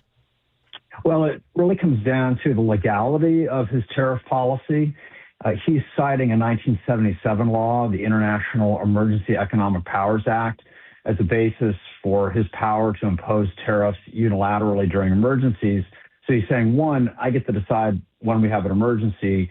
And number two, even though that statute does not mention the word tariffs, taxes, or duties, he's saying he has the power under that statute during an emergency to impose tariffs. So that's the fundamental legal question here, is whether that statute actually gives him the power to impose the tariffs that he's put in place. This is a conservative majority court, Rob. They tend to rule in favor of President Trump, but not always. Are you expecting a split here, or what do you think might happen? Well, there'll be a split. I mean, just like there's a split among conservatives in this case. For example, my former law school professor at the University of Chicago, Michael McConnell, who's also been a appellate judge, is representing a group of small businesses, and he says, look, emergency powers are meant to be used in emergencies, and here we have a long-standing trade deficit that really can't be considered an emergency because it's ongoing, it's not special. But then other commentators, law school professors, have said, well, even though the justices could find it a stretch to characterize the trade deficits as an emergency, the statute is broad and appears to give the president a lot of discretion. Conservatives generally don't like, the executive branch to be able to stretch statutes. They push back against President Biden's initiatives like student loan forgiveness under something called the Major Questions Doctrine, which says that Congress has to use clear language to authorize executive actions that could transform the economy. The Supreme Court cited the Major Questions Doctrine in striking down the loan forgiveness program. And then another really important doctrine that conservatives care about is called the non-delegation doctrine, which says that Congress can't transfer unlimited legislative powers, like its authority to impose taxes, to the executive branch. They can't just delegate their taxing power to the executive branch. So conservatives are clearly split. And it'll be really interesting to read how the arguments go today in the court and who's asking what questions. Do you think the justices will hand down detailed explanations of the ruling when it comes? Oh, absolutely. I think there will be a very carefully written, not just one, but several opinions. You're likely to see a majority opinion or what's called a plurality opinion. If you don't have a majority of the justices that support it, you're likely to see concurring and dissenting opinions. One interesting fact about this case is they've moved it along pretty quickly at the Supreme Court. There have been 3 lower court rulings that have ruled against the president on his authority to impose tariffs under the act, but have let the tariffs stay in place while this works its way up to the Supreme Court. And some observers of the court think that they're going to get this opinion out sooner than later, not wait until like the end of June as they normally would for a case heard in November. In the 30 seconds or so we have left, Rob, if the Supreme Court approves President Trump's tariff power, what does that mean for executive power in general? It means there's more executive power. It really calls into question those doctrines that I mentioned. It calls into question Congress's continuing legitimacy and relevance if it's not going to at least protect its core powers of taxation, which is what tariffs are. So it's a big deal. So we may see a very narrow ruling in which the court allows him to impose some tariffs, but maybe strikes down some of the broad tariffs. We'll see. They really have a needle to thread here because the Supreme Court has not had to really deal with the substance of one of Trump's major economic policies. So far, they've just been ruling on temporary, whether it'll allow temporary injunctions to remain in place or not. We'll look forward to chatting again after that ruling comes down. Rob, thank you so much. Former State Attorney General Rob McKenna. Time to check traffic now. Here's Chris Sullivan. 45-minute delays now on southbound I-5 as we work our way through Tacoma, down through JBLM. 2 right lanes, all that are open as you work your way past the scene of this crash we've had all morning long, just south of Bridgeport. A pretty nasty crash. Car ran into the back of a trailer, and we've got about a 5.5 to 6 mile backup and a 45-minute delay. It's an hour and 15 minutes to go from Tacoma to Olympia. Westbound 512 really caught up into this because you're driving right into the backup. Northbound I-5 has some slowing as well, just to, kind of looky-loo behind it. Looking at the rest of the map, we've got an average day, about an hour and 15 from Federal Way to Seattle. 45 of those minutes are from South Center. Those last couple of miles are pretty brutal. Hour and 10 from Puyallup to Renton. Renton to Bellevue is about 35. Hour and 15 to an hour and 20 from Everett to Seattle or Bellevue. 40 minutes as you work your way from Arlington down into Everett. Really slow through Marysville today. And westbound 16 is jamming up big time trying to get into Port Orchard. This report brought to you by Global Credit Union, where members enjoy no-fee accounts and early payday with direct deposit. Learn more at globalcu.org. Rainy and breezy, 59 today. Right now it's 56 in Seattle. A look at election results coming up after we check in with CBS News on Seattle's Morning News. Stacey Rost here from Seattle Sports. Ladies and gentlemen, this is for you too. Stubborn fat is really hard to get rid of. And then there's all those gimmicky lasers, fat freezing methods, prescriptions. But imagine a simple solution that takes just one day and provides immediate, noticeable results. Introducing ProSculpt. ProSculpt uses air-assisted technology that's safe and gentle, yet powerful, delivering instant fat-reducing and skin-tightening results. Performed by board-certified plastic surgeons while fully awake, ProSculpt contours your body with minimal downtime. It's designed to target problem areas waistline, face, neck, arms, thighs. ProSculpt gently removes unwanted fat and tightens loose skin with FDA-cleared plasma technology, all in a simple, guaranteed one-day procedure. ProSculpt is one and done. For your free consultation and $250 off, visit ProSculpt.com. For powerful permanent fat removal and skin tightening that works for ladies and you men, it's ProSculpt.com. KIRO FM and HD1, Tacoma, Seattle. If your commercial building is over 20,000 square feet, Washington's Clean Buildings Law not only probably applies to you, but goes into effect as soon as July of 2026. Puget Sound Energy's free Clean Buildings Accelerator is here to help. You'll get step-by-step guidance, easy energy tracking tools, ready-to-use plan templates, and a year of ongoing support. It's a simple way to save energy and lower costs. Sign up at pse.com/clean buildings. Health insurance is broken, but it doesn't have to be. That's why Scan Health Plan was founded as a nonprofit, so we can create Medicare Advantage plans that focus on the real needs of seniors. We've been people first since 1977, and we're here to make Medicare work hard for you, because you deserve more than a broken system. You deserve a plan that fights for you. Visit scandifference.org to learn more. Scan Health Plan is an HMO plan with a Medicare contract. Enrollment in Scan Health Plan depends on contract renewal. 2 years ago, my office launched a major media campaign to identify key witness to our client's bicycle accident, which we later settled for $10 million. Because when we accept a case, we don't rest until we do everything possible to improve our client's chance of recovery. We're one of only a few firms in the state with an in-house investigation team building our clients' cases. So when you hire Davis Law Group, you don't just get a dedicated and award-winning legal team. You get our commitment to better service and even better results. Request a free consultation today at 206-888-8888. Announcing the Royal Corgis. What have you done? I wired pounds to London to buy Royal Corgis. You went to the bank to wire money for Royal Corgis? That means yes. You are so dumb. Banks are slow and they hide all kinds of fees and transfers. Those mutts. If you want to send money overseas, use Wise. It's faster and never hides fees.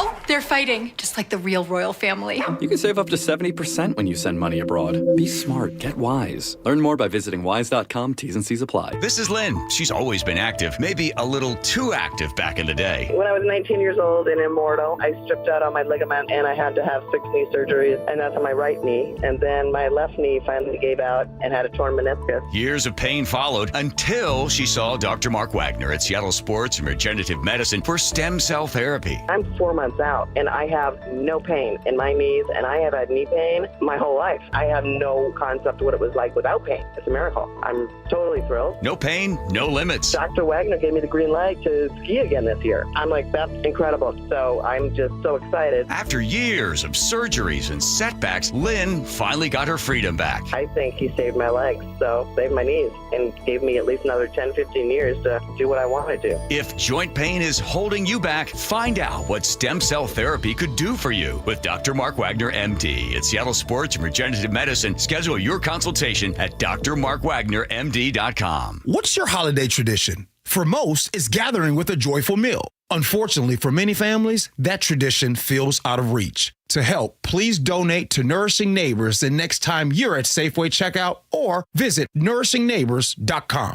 Your best source for local news. KIRO Newsradio, KIRO FM and HD1, Tacoma, Seattle, Northwest News.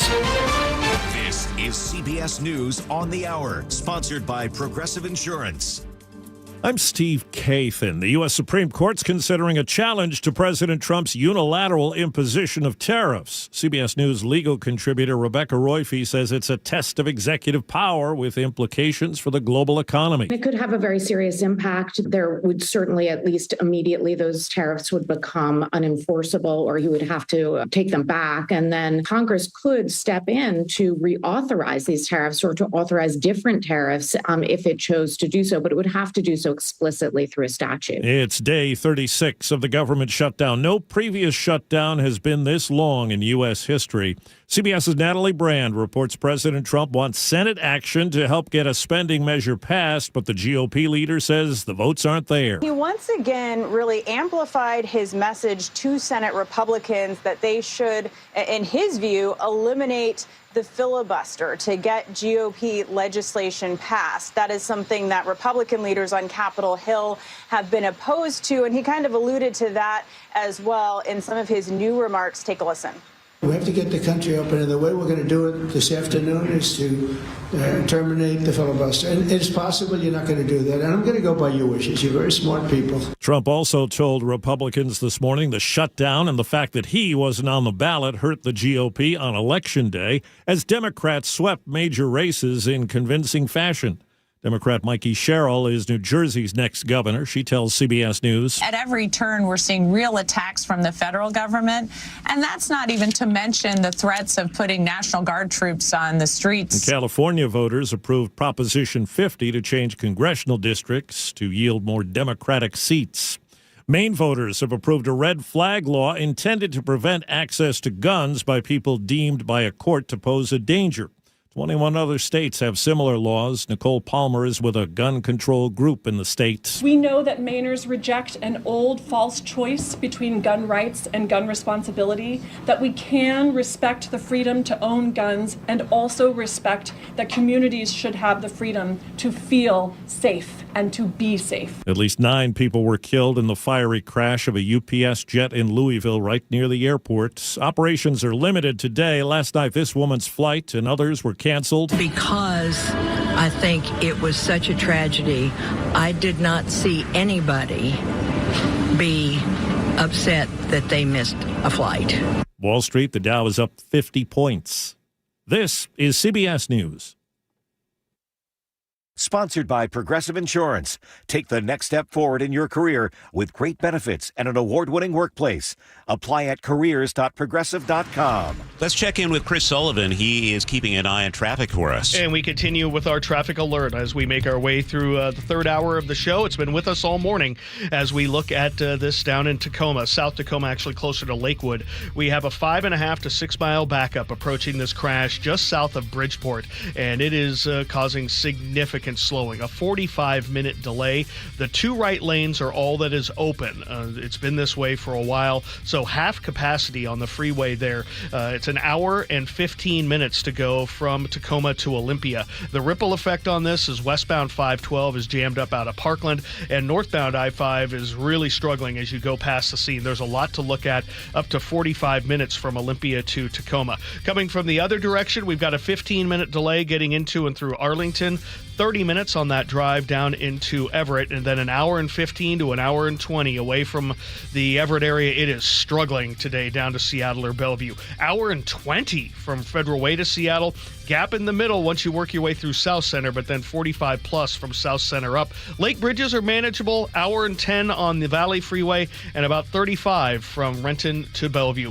This report brought to you by Home Comfort Alliance. Tired of uneven home heating and high energy bills? The Quilt ductless heat pump from Home Comfort Alliance gives you room-by-room control and serious savings. Visit homecomfortalliance.com.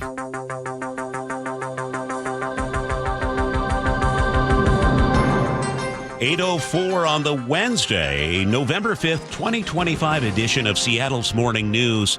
I'm Charlie Harger with Manda Factor. Let's dive into our election results. The election night results show Seattle Mayor Bruce Harrell with the early lead. But he is far from declaring victory. I mean, we know how votes change. I'd rather be where we are right now than where my opponent is. Let me put it that way. Harrell holds about a 7-point lead over his challenger, Katie Wilson. She spoke to KIRO 7 TV. Feeling hopeful, and I think I've learned to deal with a lot of stress and uncertainty over the course of this campaign, so we'll just be carrying those lessons forward. Analysts say Wilson will likely make up some ground in the coming days. Progressive candidates are leading in 3 key city council races, signaling a shift in the city's political direction. And KIRO Newsradio's Luke Ducey is here with the latest numbers. Luke? Yeah, it is a sweeping win in at least one of those 3 city council races. Looks like a sweeping win is about to take place in another. We'll get to it. Alexis Mercedes Rink holds on to her seat. That one is called pretty handily. She's won. She has a 58-point lead against Republican Rachel Savage. Eddie Lynn looks like he has defeated Adonis Ducksworth. He's ahead by 31 points right now. Some outlets are calling it, others are waiting. There are only 14,000 votes in right now, so I think that's why some are waiting. But again, a 31-point lead. All right, so now to the third race between incumbent council president Sarah Nelson and Dion Foster. Nelson is behind by 16 points, too many. She is going to lose her seat. This was Nelson last night. The advice I would give her is tell me how I can help you. Let me know how I can help orient you to the status of things that you might have to be involved in completing. I want what's best for the city. You know, Nelson showed up big on public safety issues, especially with her work to attract and recruit more police officers into the city. And she and Mayor Bruce Harrell have seen a lot of success on that particular issue. But voters seem to be more concentrated on other issues that progressives like Foster, a graduate employee at UW in social work, talked about more throughout the campaign. The homeless crisis, taxing businesses and the wealthy to support social programs. Foster also really challenged Nelson's business-friendly policies, especially when it came to affordable housing. We haven't heard from Foster's campaign just yet, but she now replaces City Council President Sarah Nelson. Luke, thank you. And Seattle City Attorney Ann Davison appears to be losing her job to Erica Evans. Davison recently told John Curley what an Evans victory would mean. We do go back to a sense of lawlessness. That, she says, is because Evans would not enforce so-called soap and soda zones, which ban people from certain parts of town who have committed prostitution or drug crimes. Evans spoke to us on Seattle's Morning News, and she says soap and soda zones don't prevent behaviors. They just move them around. As the city attorney, we're responsible for the whole city, not certain particular areas. In the first batch of ballots, Evans has 63% of the vote to Davison's 37%. Keeping you informed since 1974. This is the city's longest-running radio news show. Seattle's Morning News on KIRO Newsradio. Well, good morning. It is 8:08. It's Wednesday, November 5th. Thanks for joining us as we have the day after election results this morning. We had Kathy Allen on with us. She's a Democratic strategist. We spoke to her in the last hour. She says it could be up to 10 days before we finally know who wins the Seattle mayor's race. Yeah, so hang on. So we will be following that. In fact, what we're going to do in this hour, just a few minutes from now, we're going to speak with Republican strategist Randy Pepple. He's going to weigh in our state's election results and what this progressive wave means for his party. And G. Scott has a few things to say about the election results, too. He will join us coming up at 8:45. As we continue to follow election results, which you can see, by the way, complete results on mynorthwest.com, Gurmai Zahalai holds a slim lead of about 4,000 votes over Claudia Balducci in the race for King County Executive. KIRO News Radio's James Lynch spent yesterday evening at Zahalai's election night headquarters. Gurmai Zahalai, a progressive Democrat, finished the primary ahead of his challenger and fellow council member Claudia Balducci. Following the first drop of results, he was feeling very optimistic. So I will say that we're not quite at declaring victory tonight right here, but we feel damn good. Zahalai predicts his slim lead will grow even bigger as the votes continue to come in. James Lynch, KIRO News Radio. We continue our coverage with KIRO News Radio's Frank Lindsay, who has more on the Balducci campaign. Just 2 points separate King County Councilmember Claudia Balducci and her opponent for county executive Gurmai Zahalai, who had a double-digit lead after the primary. We really changed the trajectory. We'll see what happens next, but too close to call. Too close to call is just fine with Balducci and her supporters. Win or lose, she'll still be working closely with Zahalai, her colleague on the county council. We need each other to succeed, and we're going to have to work well together, and I expect that we will absolutely continue to work well together. Housing, transportation, and public safety are her top priorities. Frank Lindsay, KIRO News Radio. It appears former Tacoma City Council member Anders Ibsen will be that city's next mayor. He leads current City Council member John Hines by nearly 8 points. I don't see John as my opponent. He's my colleague. I have to work with him for 2 years, and he's a really bright, hardworking guy, and I'm looking forward to benefiting from his and the rest of my colleagues' hard work. The Hines campaign released a statement to KIRO 7 saying the race is still too close to call. Hines also thanked his supporters. It also looks like Everett Mayor Cassie Franklin will get a third term. Franklin has 52% of the vote, leading challenger Scott Murphy, who has 47%. Murphy narrowly edged out Franklin in the August primary. Of course I was anxious. You know, it's been a very tough campaign. You know, we're hoping this gap will close and and maybe even turn around. Both candidates spoke with KIRO 7. Early results show voters approving the one statewide measure on the ballot. It would allow Washington to invest its long-term care fund in the stock market. Right now, the resolution is passing with nearly 57% of the vote. The so-called WA Cares Fund is financed by a payroll tax. Supporters want it to be managed like pension funds, aiming for higher returns. Critics warn it's risky and irresponsible to invest public dollars in stocks. And King County voters say keeping emergency medical services funded. A $1.5 billion property tax is passing with nearly 80% support. The measure continues Medic One and EMS programs for the next 6 years. Just another reminder, you can find complete election results at mynorthwest.com. And the Seahawks have added to their wide receiver core. They have traded for Rashid Shaheed from the Saints. NFL Network's Ian Rappaport says it's a reunion for Hawks offensive coordinator Clint Kubiak, who coached Shaheed in New Orleans last year. They know what Clint Kubiak and Rashid Shaheed can do. They know how he can take the top off of defense. And I get the sense they're looking pretty forward to it in Seattle over there. Hawks gave up a 4th and 5th round pick in next year's draft to get Shaheed. Oh, yeah, we are looking forward to it here in Seattle. It's going to be fun. It's 8:12. Time for a check on the weather. It's brought to you by State Roofing and Exteriors. And here's KIRO 7 TV's Nick Allard. Well, we're talking about some rain pushing through off and on all day, and it will be breezy with those southerly winds. We're going to find temperatures that are mild now, staying mild in the upper 50s and lower 60s. So just on again, off again showers. And yes, I do think it will just be a little bit blustery at times, and just expect that all day at about 59 to 60. Same thing tomorrow. And then we'll see decreasing showers on Friday with a drier afternoon and evening, and even mainly dry weather this weekend. Should even see a little bit of sunshine before clouds increase Sunday, with rain increasing into Monday, and highs this weekend in the 50s and 60s. Well, the rain has started in Seattle. It's 56 right now. Coming up on 8:13, let's head over to Sully for traffic on the 3s. Plan on an extra 45 minutes if you're heading out of the Tacoma area, trying to head south down toward JBLM or further south into Olympia or even Portland, because we have this 6-mile backup on southbound I-5 that begins around 56th in South Tacoma and goes all the way down south of Bridgeport. The 2 left lanes remain blocked for this crash, and it is a pretty nasty crash. Might be another hour estimated before we get the lanes reopened.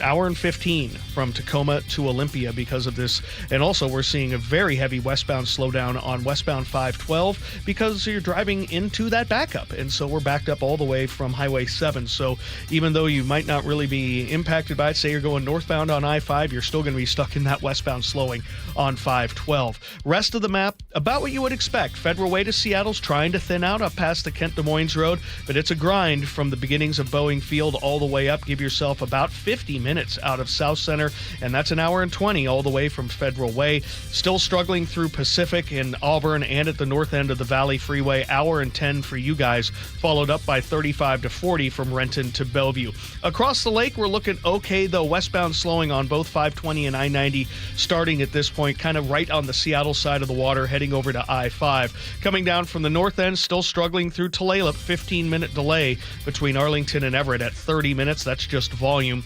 Get a pretty decent freeway speed drive all the way down till you get to Linwood, but boy, there you hit it, and we're looking at hour and 20-minute trips from Everett to Seattle or Bellevue. Not pretty there. Westbound 2 struggling to the trestle.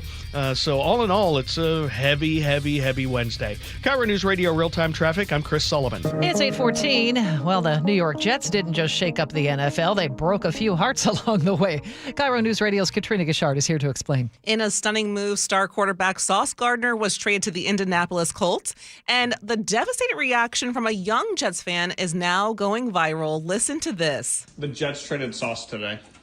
To where? To where? No, it's okay. It's okay. I'll get you a different one. He went to Indianapolis, and they also traded Quinn Williams. Clearly, someone is very unhappy. The clip quickly reached Sauce Gardner himself, who chimed in on X, writing, "You should have at least waited until tomorrow." Well, I'll get a new jersey out of the deal. Yeah. Katrina, thank you. Yeah, it's still a Jets jersey. I mean, really, way to welcome that kid to a lifetime of just dismal football. Thank you. It's 8:15. Seattle's morning news on KIRO News Radio.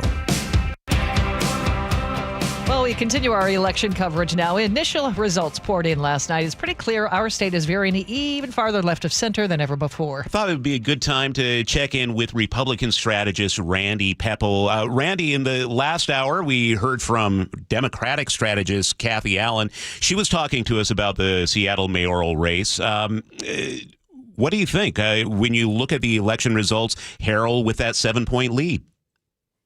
I see an electorate that is not very excited. I mean, once again, we have a depressingly low turnout for races that are important. Seattle mayor, King County executive, multiple city races.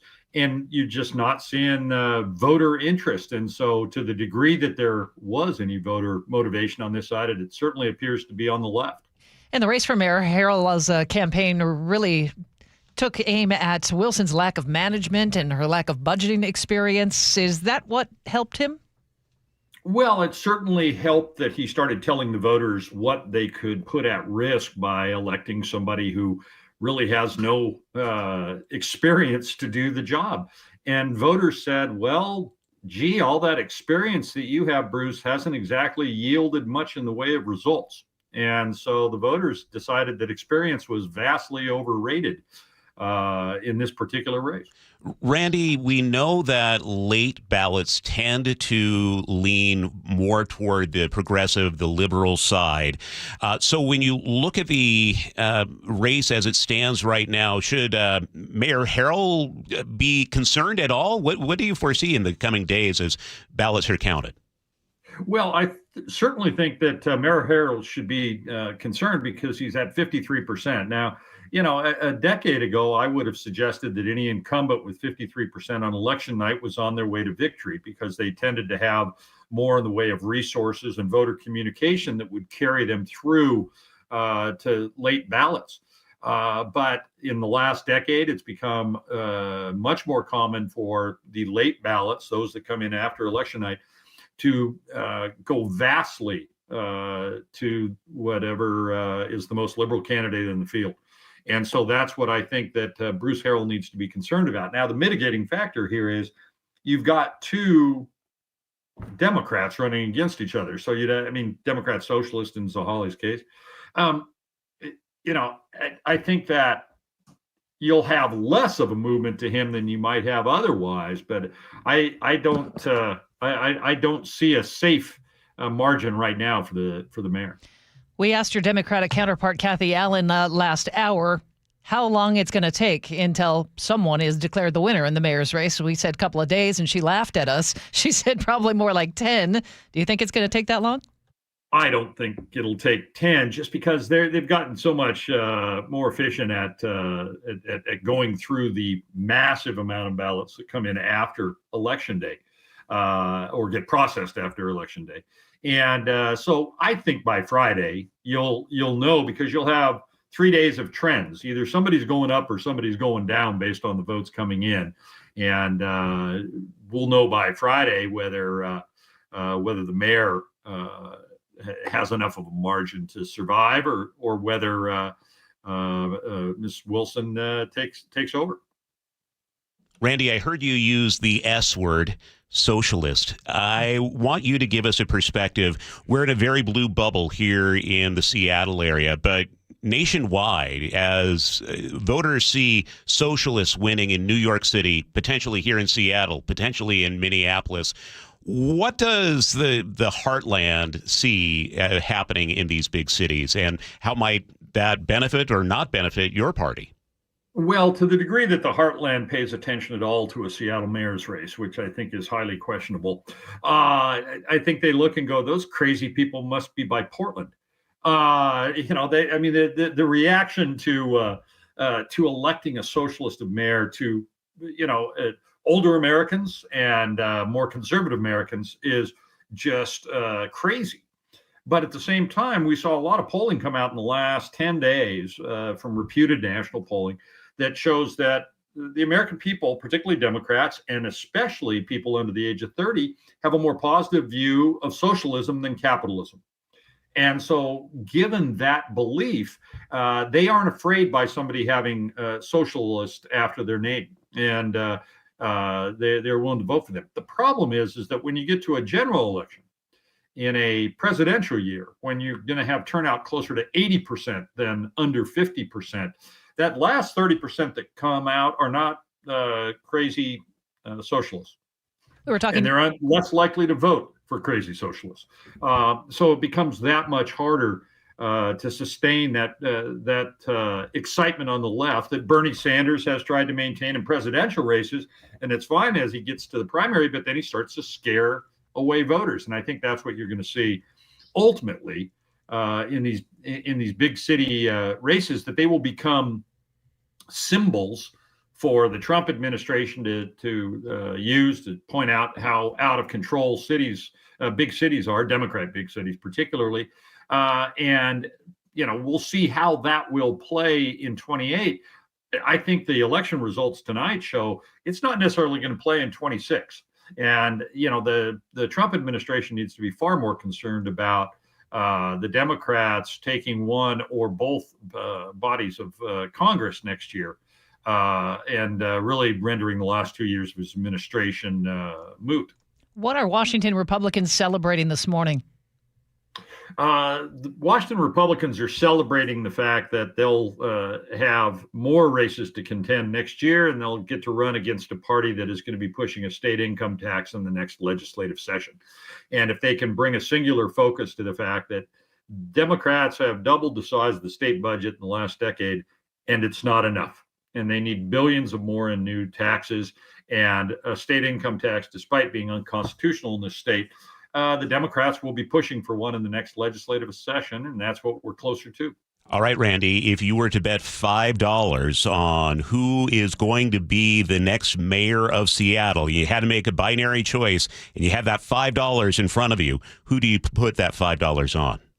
Oh, I think Katie Wilson is going to be the next mayor of Seattle. I'd even put slightly more than $5 on that bet. Interesting. All right. Republican strategist Randy Pepple joining us on Seattle's Morning News. Randy, you come back anytime. Thank you. Thank you for the invitation. Happy to be here. I hope you're right. I hope we're not waiting 10 days until it's called. There you go. It's 8:23. Let's check in with Chris Sullivan for traffic. And before I get to our traffic alert, I wanted to let our listeners know we got a brand new crash at a pretty rough spot inside the Mount Baker Tunnel. Eastbound I-90, the HOV lane and the left lane are blocked. So the left tunnel out of the two is blocked heading eastbound. And we're backing up all the way over to I-5 already. So this could start impacting our drive northbound on I-5. So we'll keep that in mind. I want to make sure you guys knew that because it's relatively fresh. Now down to the Tacoma area, Lakewood, where we continue to work with our traffic alert. Southbound I-5, 2 lanes blocked right south of Bridgeport. 2 right lanes are all that's open at this point for this long-term crash. 6-mile backup, 45-minute delay, hour and 15 to go from Tacoma to Olympia. Westbound 512 really jammed up by this, so plan on extra time there, probably 15 more minutes than you expected to go from Highway 7 all the way over Pack Ave over to I-5. Tacoma itself, though, better shape. Federal Way to Seattle still struggling up past the Kent-Des Moines Road and really heavy past the West Seattle Bridge starting at Boeing Field. So we're up over an hour and 20 still from Federal Way to Seattle. Hour plus from Puyallup up to Renton. 2-mile backup getting into Pacific, then the normal stuff. Renton to Bellevue is about 40. Heading westbound on the Lake Bridges is manageable. Coming down from the north end, we're thinning in Marysville, but we still have hour and 20-minute trips from Everett to Seattle or Bellevue. KIRO News Radio Real-Time Traffic, I'm Chris Sullivan. Our forecast, well, the rain has started, and it's going to be with us for a couple of days. A half an inch today, a possibility. Same deal for tomorrow. Highs will be in the upper 50s. A little bit breezy, too, and then the showers will taper off on Friday. Right now, it's raining and 56 in Seattle. More election results are on the way, and we'll check in with local meteorologist Scott Sistek about this atmospheric river that is making its way towards Seattle. That's on the way here on KIRO News Radio. The Northwest's trusted news source, KIRO News Radio. Police in Federal Way are investigating what appears to be a car explosion. KIRO News Radio's Luke Ducey is live from the neighborhood. I can't tell you enough how crazy this scene is here. Coverage you depend on. A massive police presence in Kent. From voices you know and trust. We have an active fire inside one of these buildings here. KIRO News Radio.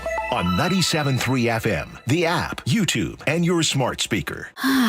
One day, the words on the page blur. You hold the menu a little farther away. It's subtle, until it's not. At Near and Far Vision Partners, we help you see clearly, near, far, and in between. Expert surgeons, advanced technology, sharper focus for every moment. Schedule your complimentary consultation at nearandfarvision.com or call 425-900-2414. Near and Far Vision Partners in Bothell.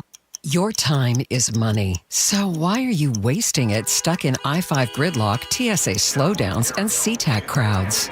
Isn't it time to travel smarter? Seaport Airlines offers high-frequency commuter shuttle service from Seattle's Boeing Field to Portland. Park for free next to our terminals. Check in 20 minutes before your departure. Get there faster without the hassles. Seaport Airlines. It's about time. Book today at flyseaportair.com.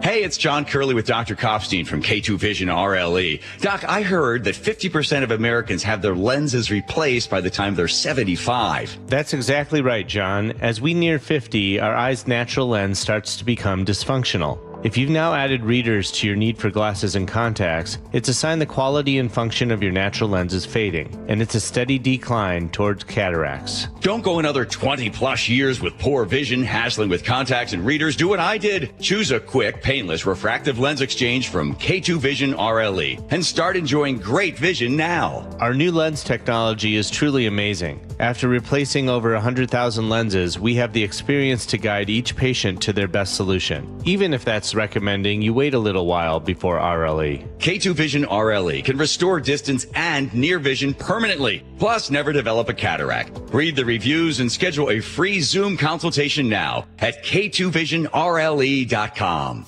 If you love to travel, Capital One has a rewards credit card that's perfect for you. With the Capital One Venture X card, you earn unlimited double miles on everything you buy. Plus, you get premium benefits at a collection of luxury hotels when you book on Capital One Travel. And with Venture X, you get access to over 1,000 airport lounges worldwide. Open up a world of travel possibilities with the Capital One Venture X card. What's in your wallet? Terms apply. Lounge access is subject to change. See CapitalOne.com for details. Finding great candidates to hire can be like, well, trying to find a needle in a haystack, but not with ZipRecruiter. Its powerful technology actively finds and invites qualified candidates to apply to your job. So while other companies might deliver a lot of hay, ZipRecruiter finds you the needle in the haystack. See why 4 out of 5 employers who post a job on ZipRecruiter get a quality candidate within the first day. Try ZipRecruiter for free at ZipRecruiter.com/free. That's ZipRecruiter.com/free. This might be the most surprising statistic I've shared in decades of doing local news. More than 75% of commuters will be involved in a car accident at some point. JP Pendergast of Pendergast Law with more. What makes it more surprising? The average person will be involved in 3 to 4 collisions in their lifetime. With accidents unbelievably prevalent, what are some safety tips if it happens to you? Safety first. Secondary collisions are not uncommon while awaiting help. Turn on those hazards and remain in a safe place. If a bystander witnessed the accident, capture their information and encourage them to remain at the scene. Seek medical attention immediately if needed, as delaying can be a costly mistake. Lastly, remember that statements made to police and insurance adjusters can affect your case. Collisions are more common than we'd like to think. If you find yourself in one, follow these helpful tips and then call my friends at Pendergast Law. If you or a loved one's injured in a car accident, call Pendergast Law. We can help. PendergastLaw.com. An illegal alien from Guatemala charged with raping a child in Massachusetts. An MS-13 gang member from El Salvador accused of murdering a Texas man. A Venezuelan charged with filming and selling child pornography in Michigan. These are just some of the heinous migrant criminals caught because of President Donald J. Trump's leadership. I'm Kristi Noem, the United States Secretary of Homeland Security. Under President Trump, attempted illegal border crossings are at the lowest levels ever recorded, and over 100,000 illegal aliens have been arrested. If you are here illegally, you're next. You will be fined nearly $1,000 a day, imprisoned, and deported. You will never return. But if you register using our CBP Home app and leave now, you could be allowed to return legally. Do what's right. Leave now. Under President Trump, America's laws, border, and families will be protected. Sponsored by the United States Department of Homeland Security. From the K4 to the Telluride to the EV9. Be ready this winter with amazing pricing and financing. Now is the time to buy at Kia of Everett. Simple, easy, fun. Now, the latest from KIRO Newsradio and MyNorthwest.com. Live from East Lake Avenue. You're listening to Charlie Harger and Manda Factor, Seattle's morning news. Good morning. It is 8:30. Let's get right to election results. Still too close to call in the race for Seattle mayor. KIRO News Radio's Aaron Granillo reports. Initial results show the incumbent Bruce Harrell is in the lead with more than 53% of the vote. We know it's still going to be tight. Now, this is still a nail-biter. Harrell holds about a 7-point lead over his challenger, Katie Wilson. She tells KIRO 7 TV. You know, I will say that I will continue to prepare for assuming that I am successful in this race. It is setting up to be Seattle's closest contest for mayor in more than a decade. Analysts say the race will only get tighter as more ballots are counted.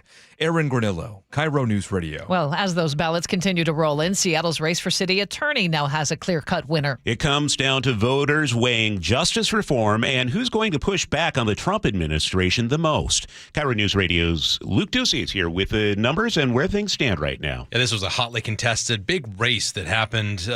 Erica Evans now being declared the winner with a massive 25-point lead over incumbent Ann Davison. She campaigned on more progressive-leaning policies like creating a reimagined community court, meaning more emphasis on expanding diversion programs before filing charges. She also told you all, Charlie and Manda, she's not going to enforce stay-out-of-area violations for people arrested for drugs and prostitution, talking about soap and soda laws. We're going to use our prosecutorial discretion to know that these are harmful policies and not criminally charge someone for being in a banishment zone. Well, during her term, Davison went after low-level criminals. That was her emphasis, like drug users, especially in open public spaces.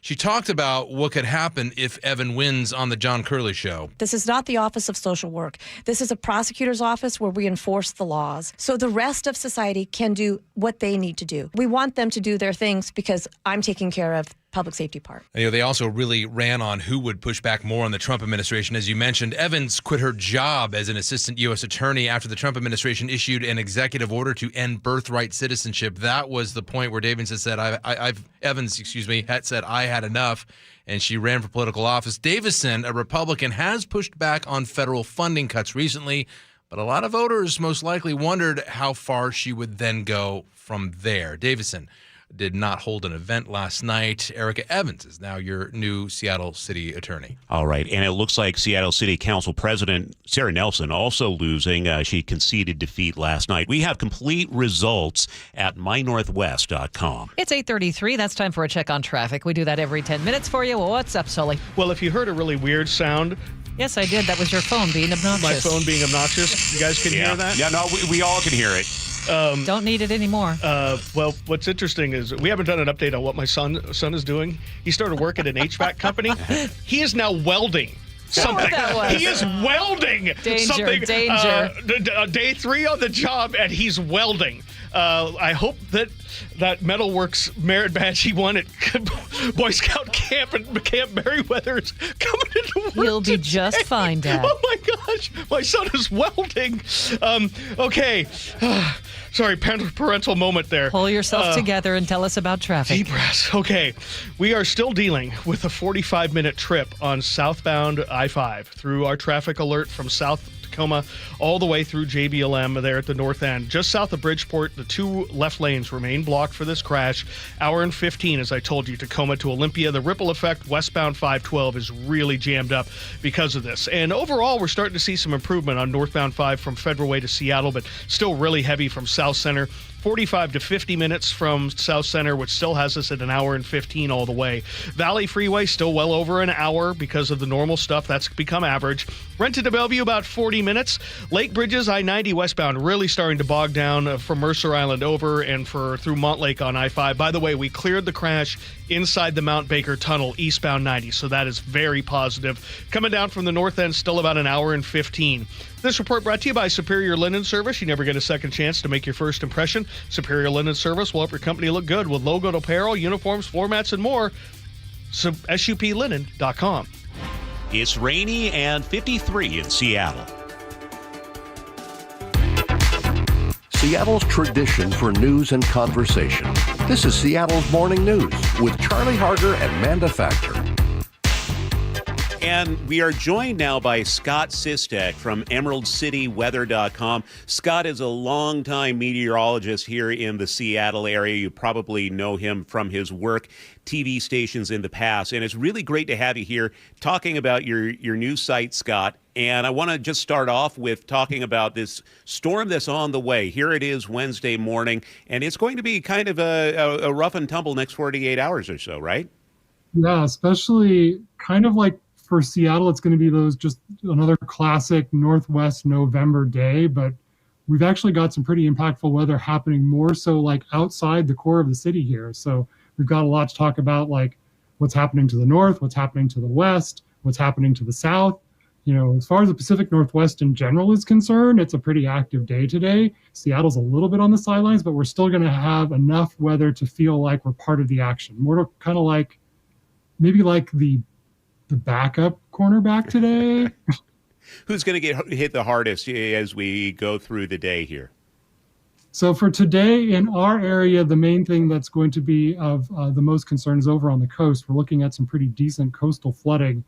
That's going to be an issue both today and tomorrow. If you want to talk about the storm, like overall, like on the entire scoreboard here, it's more so for Oregon and Northern California. That's where this particular storm is going to make it's like the brunt of the storm is going to be down there. They're going to have 60, 70 mile an hour winds, lots of heavy rain. We're kind of on the edge of it here, but still close enough that we are definitely going to feel at least some impacts from this. And like I said, especially over on the coast. So breezy and rainy. And what are they looking at the coast? I saw on your site that you're talking maybe some flooding. Yeah, coastal flooding is actually our biggest concern. We've got a lot of things happening at the same time here. First of all, it's time for the higher astronomical tides. The Earth is a little bit closer to the sun in our elliptical orbit around the sun. So we've got just a little bit more of sun's gravity involved here that tends to juice the tides a little bit, especially like November, December, and January. You've heard about the king tides. This is kind of like our first one. That is timing up with the storm system that's coming in. And we've had a lot of storms in the Pacific, as you've known over the last couple of weeks here. It's been churning up the ocean big time. And so we've got a lot of heavy surf and big waves coming into the coast. And then thirdly, the atmospheric pressure is a little lower than usual with all these storms here. And when the pressure's lower, think of it kind of like a gentle straw. It's kind of pulling up a little bit on the ocean, the water levels here. So it just pulls the water levels up just a little bit more, but combine it with the heavy surf, the winds out there and the astronomical tides. And now you're kind of, juicing the water levels up a little bit higher that we can get some flooding. And especially over on the coast, the North Coast has a coastal flood warning today. And then over in Grays Harbor County, like around Westport, they are no strangers to this. This happens pretty much every winter, but this is looking like a moderate to even major event is what the Weather Service has been classifying it as. I've sloshed around the streets around the marina there, and yeah, that does happen this time of year. This is an atmospheric river, right? At least the technical definition? Yeah, two of them. We've got one today. We've got another one coming in tomorrow and into Friday. So I know that term is getting bandied around quite a bit lately. I mean, it's sort of like the new shiny toy. I mean, atmospheric rivers have been around forever, and even the research has been around for decades. But just kind of like in the last, 5-10 years, we in the media have kind of clamped onto that and been like, ooh, this is a nice, fun word to say, and it's kind of impactful. It's true. It is an apt description of what's going on. It is literally like a river of moisture in the atmosphere. So we really like that term. We're probably starting to overuse it a little bit, kind of like every storm's an atmospheric river. It's like, well, not every storm's an atmospheric river. Most of the ones that we have had so far this season have been atmospheric rivers, so we haven't been cheating. They're real. So here we are. It is another stormy next few days. It looks like this weekend will be actually kind of okay, right? So far, so good. Okay, Scott Sistek with EmeraldCityWeather.com. By the way, listeners, viewers, they can always text us at 888-973-5476. If you have a question for Scott that you need answered, we will absolutely ask it in one of our upcoming interviews. 888-973-5476. And you can check out Scott at the EmeraldCityWeather.com. Scott, thanks so much. We look forward to having you here every week. Thanks, Charlie. I'm looking so forward to it. This is amazing. And he always does have an answer, Yeah, doesn't he? yeah. He's so sharp. He Love is him. an encyclopedia of knowledge. It's 8:40. What's coming up in traffic, Sully? Like me. Traffic alert coming up next. We'll talk about it. It's down there in Tacoma, and it's rough. Underestimating the trucking industry is one of the biggest mistakes I see victims and other lawyers make. Trucking companies have an army of lawyers and experts who act quickly after an accident to protect the company. Only an experienced trucking accident lawyer can navigate the complicated federal and state laws to protect your rights. If you or a loved one has been injured in a trucking accident, call Davis Law Group today for a free consultation or get my free book on trucking accident law at washingtonaccidentbooks.com. You've been wiring pounds to a second wife in London. It's not what it looks like. And here she is now. Sure it isn't.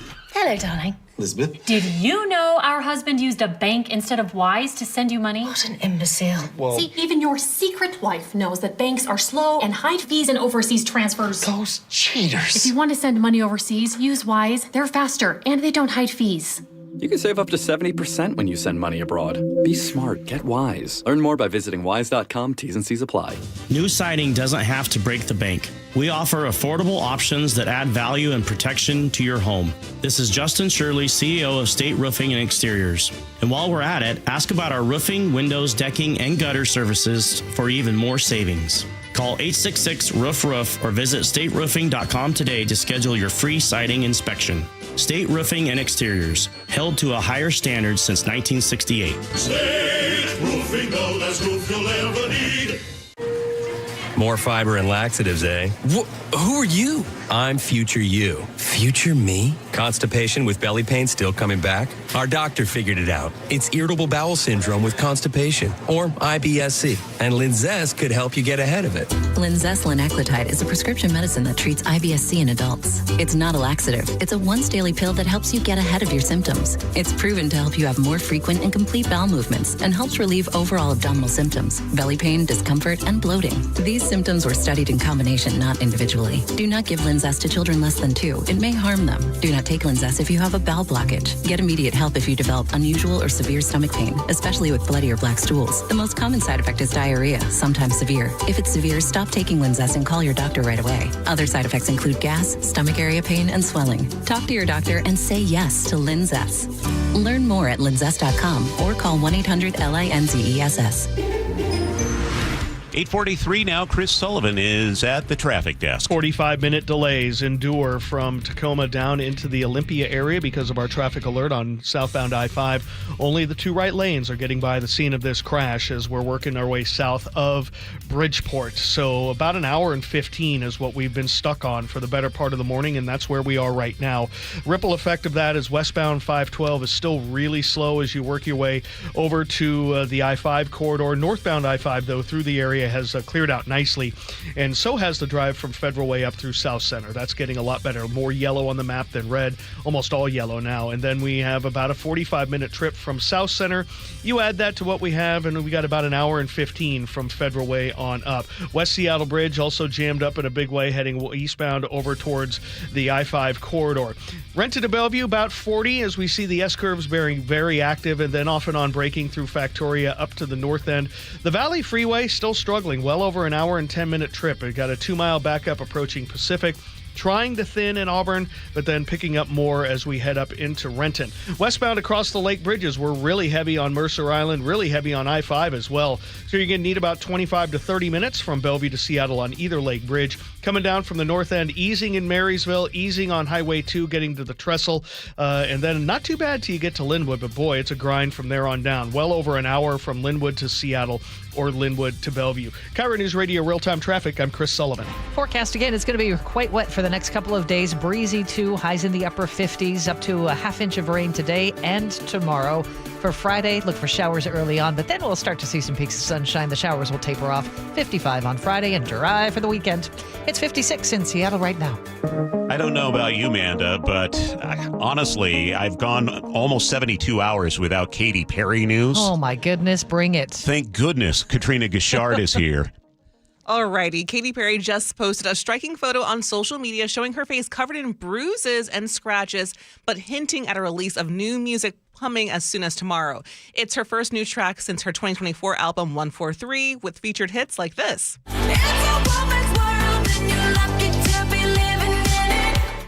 She's currently wrapping up her Lifetime's World Tour and making headlines for her new romance with former Canadian Prime Minister Justin Trudeau. The two were spotted holding hands last month in Paris.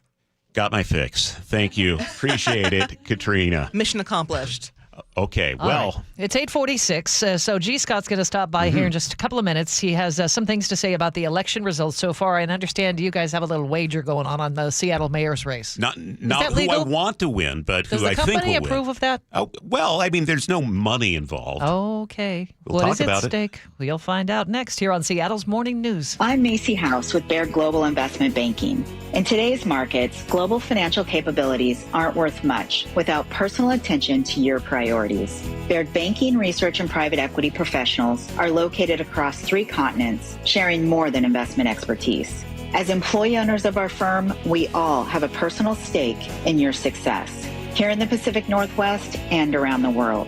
Discover the Baird difference. Visit rwbaird.com/Seattle. You're listening to Leaf Filter Radio, and the guru of gutter protection himself, Chris Coonahan, is here to take your most pressing leaf-related questions. Hey, everybody, Chris here. I understand we have Ron on the line. Ron, where are you calling from? Uh-oh. Ron, are you calling from a ladder? Well, I was. I wanted to ask Chris what I need to do to get my gutters ready to have leaf filter installed. Oh, Ron, you don't have to do anything. A Leaf Filter Trusted Pro will come out and clean out your gutters, realign and seal your gutters, and install Leaf Filter, America's #1 gutter protection system. So I didn't need to get on this ladder? Ron, Leaf Filter Trusted Pros are in your neighborhood and ready to help. Just visit leaffilter.com/deal to schedule your free gutter inspection and get up to 30% off. Thank goodness. What was that site? To get this special radio offer, go to leaffilter.com/deal for your free gutter inspection today and get up to 30% off. That's leaffilter.com/deal for up to 30% off. leaffilter.com/deal. See representative for warranty details. Once again, homeowners have voted Valentine Roofing the best roofing company in the Pacific Northwest. That makes 3 years running. Hey, this is Jake Skorheim. That's why I was confident when that red Valentine van pulled up to my house, I was going to get the Valentine experience. Seamless communication, meticulous cleanup, and a team that always goes the extra mile. Valentine Roofing helps you protect what matters most and backs every new roof with a lifetime warranty. But they do more than just roofs. If you need your gutters cleaned or installed, attic insulation, even exterior cleaning, and custom holiday lighting, you can count on the pros at Valentine. And if you have a leak and need help now, with Valentine's Leak Stop Guarantee, they'll stop the leak in your old roof for free until your brand new Valentine roof can be safely installed. Because Valentine doesn't just replace roofs, they protect homes, and they start protecting yours the moment you call. And with flexible financing options, including 0 down and 0% interest, taking care of your home has never been easier. Go to valentineroof.com or call 206-ROOFING and get your free estimate today. That's 206-ROOFING. Seattle's Morning News. Hear it live, stream it online, watch the show, or catch the podcast anytime on mynorthwest.com. Well, here he is, our friend from the G and Ursula Show and the host of the Reset Podcast, G. Scott. Good morning, G. Good morning, but I just wanted to say these cameras are just straight disrespectful. This is an HR violation. There's no way I should be this damn dark on the screen. It looks a little better on the actual stream. On the TV that we have, like monitor projected for ourselves, it looks especially bad. You know what I'm saying? Like, I come to work and I don't feel included. All right. Awkward topic. All right, let's move on. Okay. All right. Gee, so we have the mayor's race that is still undecided right now. Bruce Harrell, 53. Yep, 53. And Katie Wilson, 47. 46, 47. Yeah. And then you have the King County executive, what's going on. You know, I came in this morning and I wanted to change it up a little bit. Okay. And I want to ask this question. This isn't for you, David. You got to sit out of this one. Remember when we were younger? Yeah. And our parents would tell us something and we would say why. And then your parents would say, because I said so. Yes. Right? Those days are over. Yeah. Those days of because I said so are over. And what I mean by that is this isn't a shot at Bruce Harrell. This isn't a shot at Ann Davidson. This isn't a shot at Cuomo. This isn't. Look across the board, everyone. You're seeing right now, you're seeing the generation around in their 30s, the millennials right now, they playing no games. And for so long, there has been a lot of politics that have been run that way because that's just how we've always done it. As a matter of fact, let me speak to the media. Said I'm a new person in media, relatively. I've been into this game, I think, going on 11 years. The one thing that I finally started, it took me 10 years to realize that this whole, because that's just how it's done, has been in media the same way. And what is happening is there's a lot of people that are saying enough is enough. This is why Mamdani just got busy out there in New York at 34 years old. This is why right now Ann Davidson got absolutely, that was I don't know what kind of adjective to use. A whooping. Okay. Right? Like my parents used to say, I'm going to take my belt off. That's what happened in that race. And so now you have a close race right now with the mayoral race, and that's with Bruce Harrell and Katie Wilson. I've said this before, I'll say it again. It's not that I don't think Katie Wilson is a nice person. I think she is. It's not that I don't think Katie Wilson has good ideas. I think she does. But Katie Wilson being mayor of Seattle would be the equivalent of G. Scott being head coach of the Seahawks. I know a lot about football. I have been around the Seattle Seahawks for 22 seasons. I have some fresh ideas. I have some things that might work. Am I qualified to be the head coach? Hell no. No. You don't want to give me the reins to an entire NFL football team. That's how I feel about Katie Wilson as far as being mayor of Seattle. However, doesn't matter what I think. It matters what I understand. Why is Katie Wilson being heard? She's being heard because of what I just said, and I started off this segment with, because I said so. There's a lot of people in this town, a lot of the Knicks, the David Burbanks, a lot of millennials, a lot of Gen Z that are tired of being sick and tired. All right, G. And broke. Okay, Amanda has a question for you. Yeah, what's this little bet about? Oh, are we allowed to say this on the air? I don't know. I said to Charlie, I'm like, I don't think the company condones placing wagers on political races. There's no money on this. There's no money. Okay, what's the wager? Well, I don't want to say what I'll say what would happen. There's a bet that Charlie and I have going. I don't want to say the bet. Yeah. But whoever loses and or wins, the loser, in my case, has to get dressed up in Costco clothes. And is that a negative? I'm guessing that's you. I mean, is that a negative? That's me every day. Wow. Okay, wait. Sully, tell me you would not love to see me dressed in Costco gear. It would be great. You'd look sharp. They got some really good jackets in there now. They do. They do. Oh, this will be great. I'm really looking forward to seeing you wear it. And then if I win, then Charlie has to have his Facebook profile picture be of me. Okay. So we're talking about the mayor's race, right? Yeah. Who has who? Man, y'all know. It ain't no secret. Y'all know who the hell I got. The reason being is not that I support a particular candidate, but when I look at trends around the country, I think there's one candidate who has the wind at her back. Yeah. And in fairness to Charlie, I mean, it's obvious.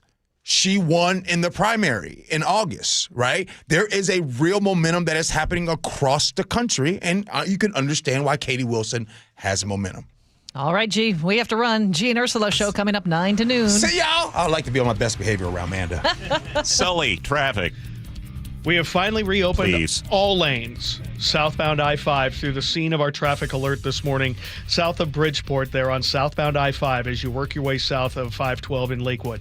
All lanes have reopened. It's going to take a while for a 6.5-mile backup and a 45-minute delay to go away, but that is certainly positive news. Westbound 512 still caught up in this. The rest of the map looks relatively average for this time of day. Heather will have those travel times for you coming up.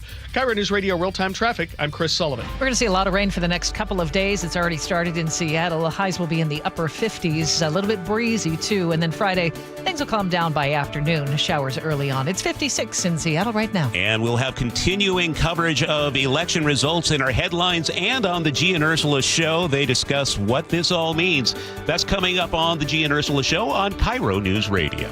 You're listening to Leaf Filter Radio, and the guru of gutter protection himself, Chris Coonahan, is here to take your most pressing leaf-related questions. Hey, everybody, Chris here. I understand we have Ron on the line. Ron, where are you calling from?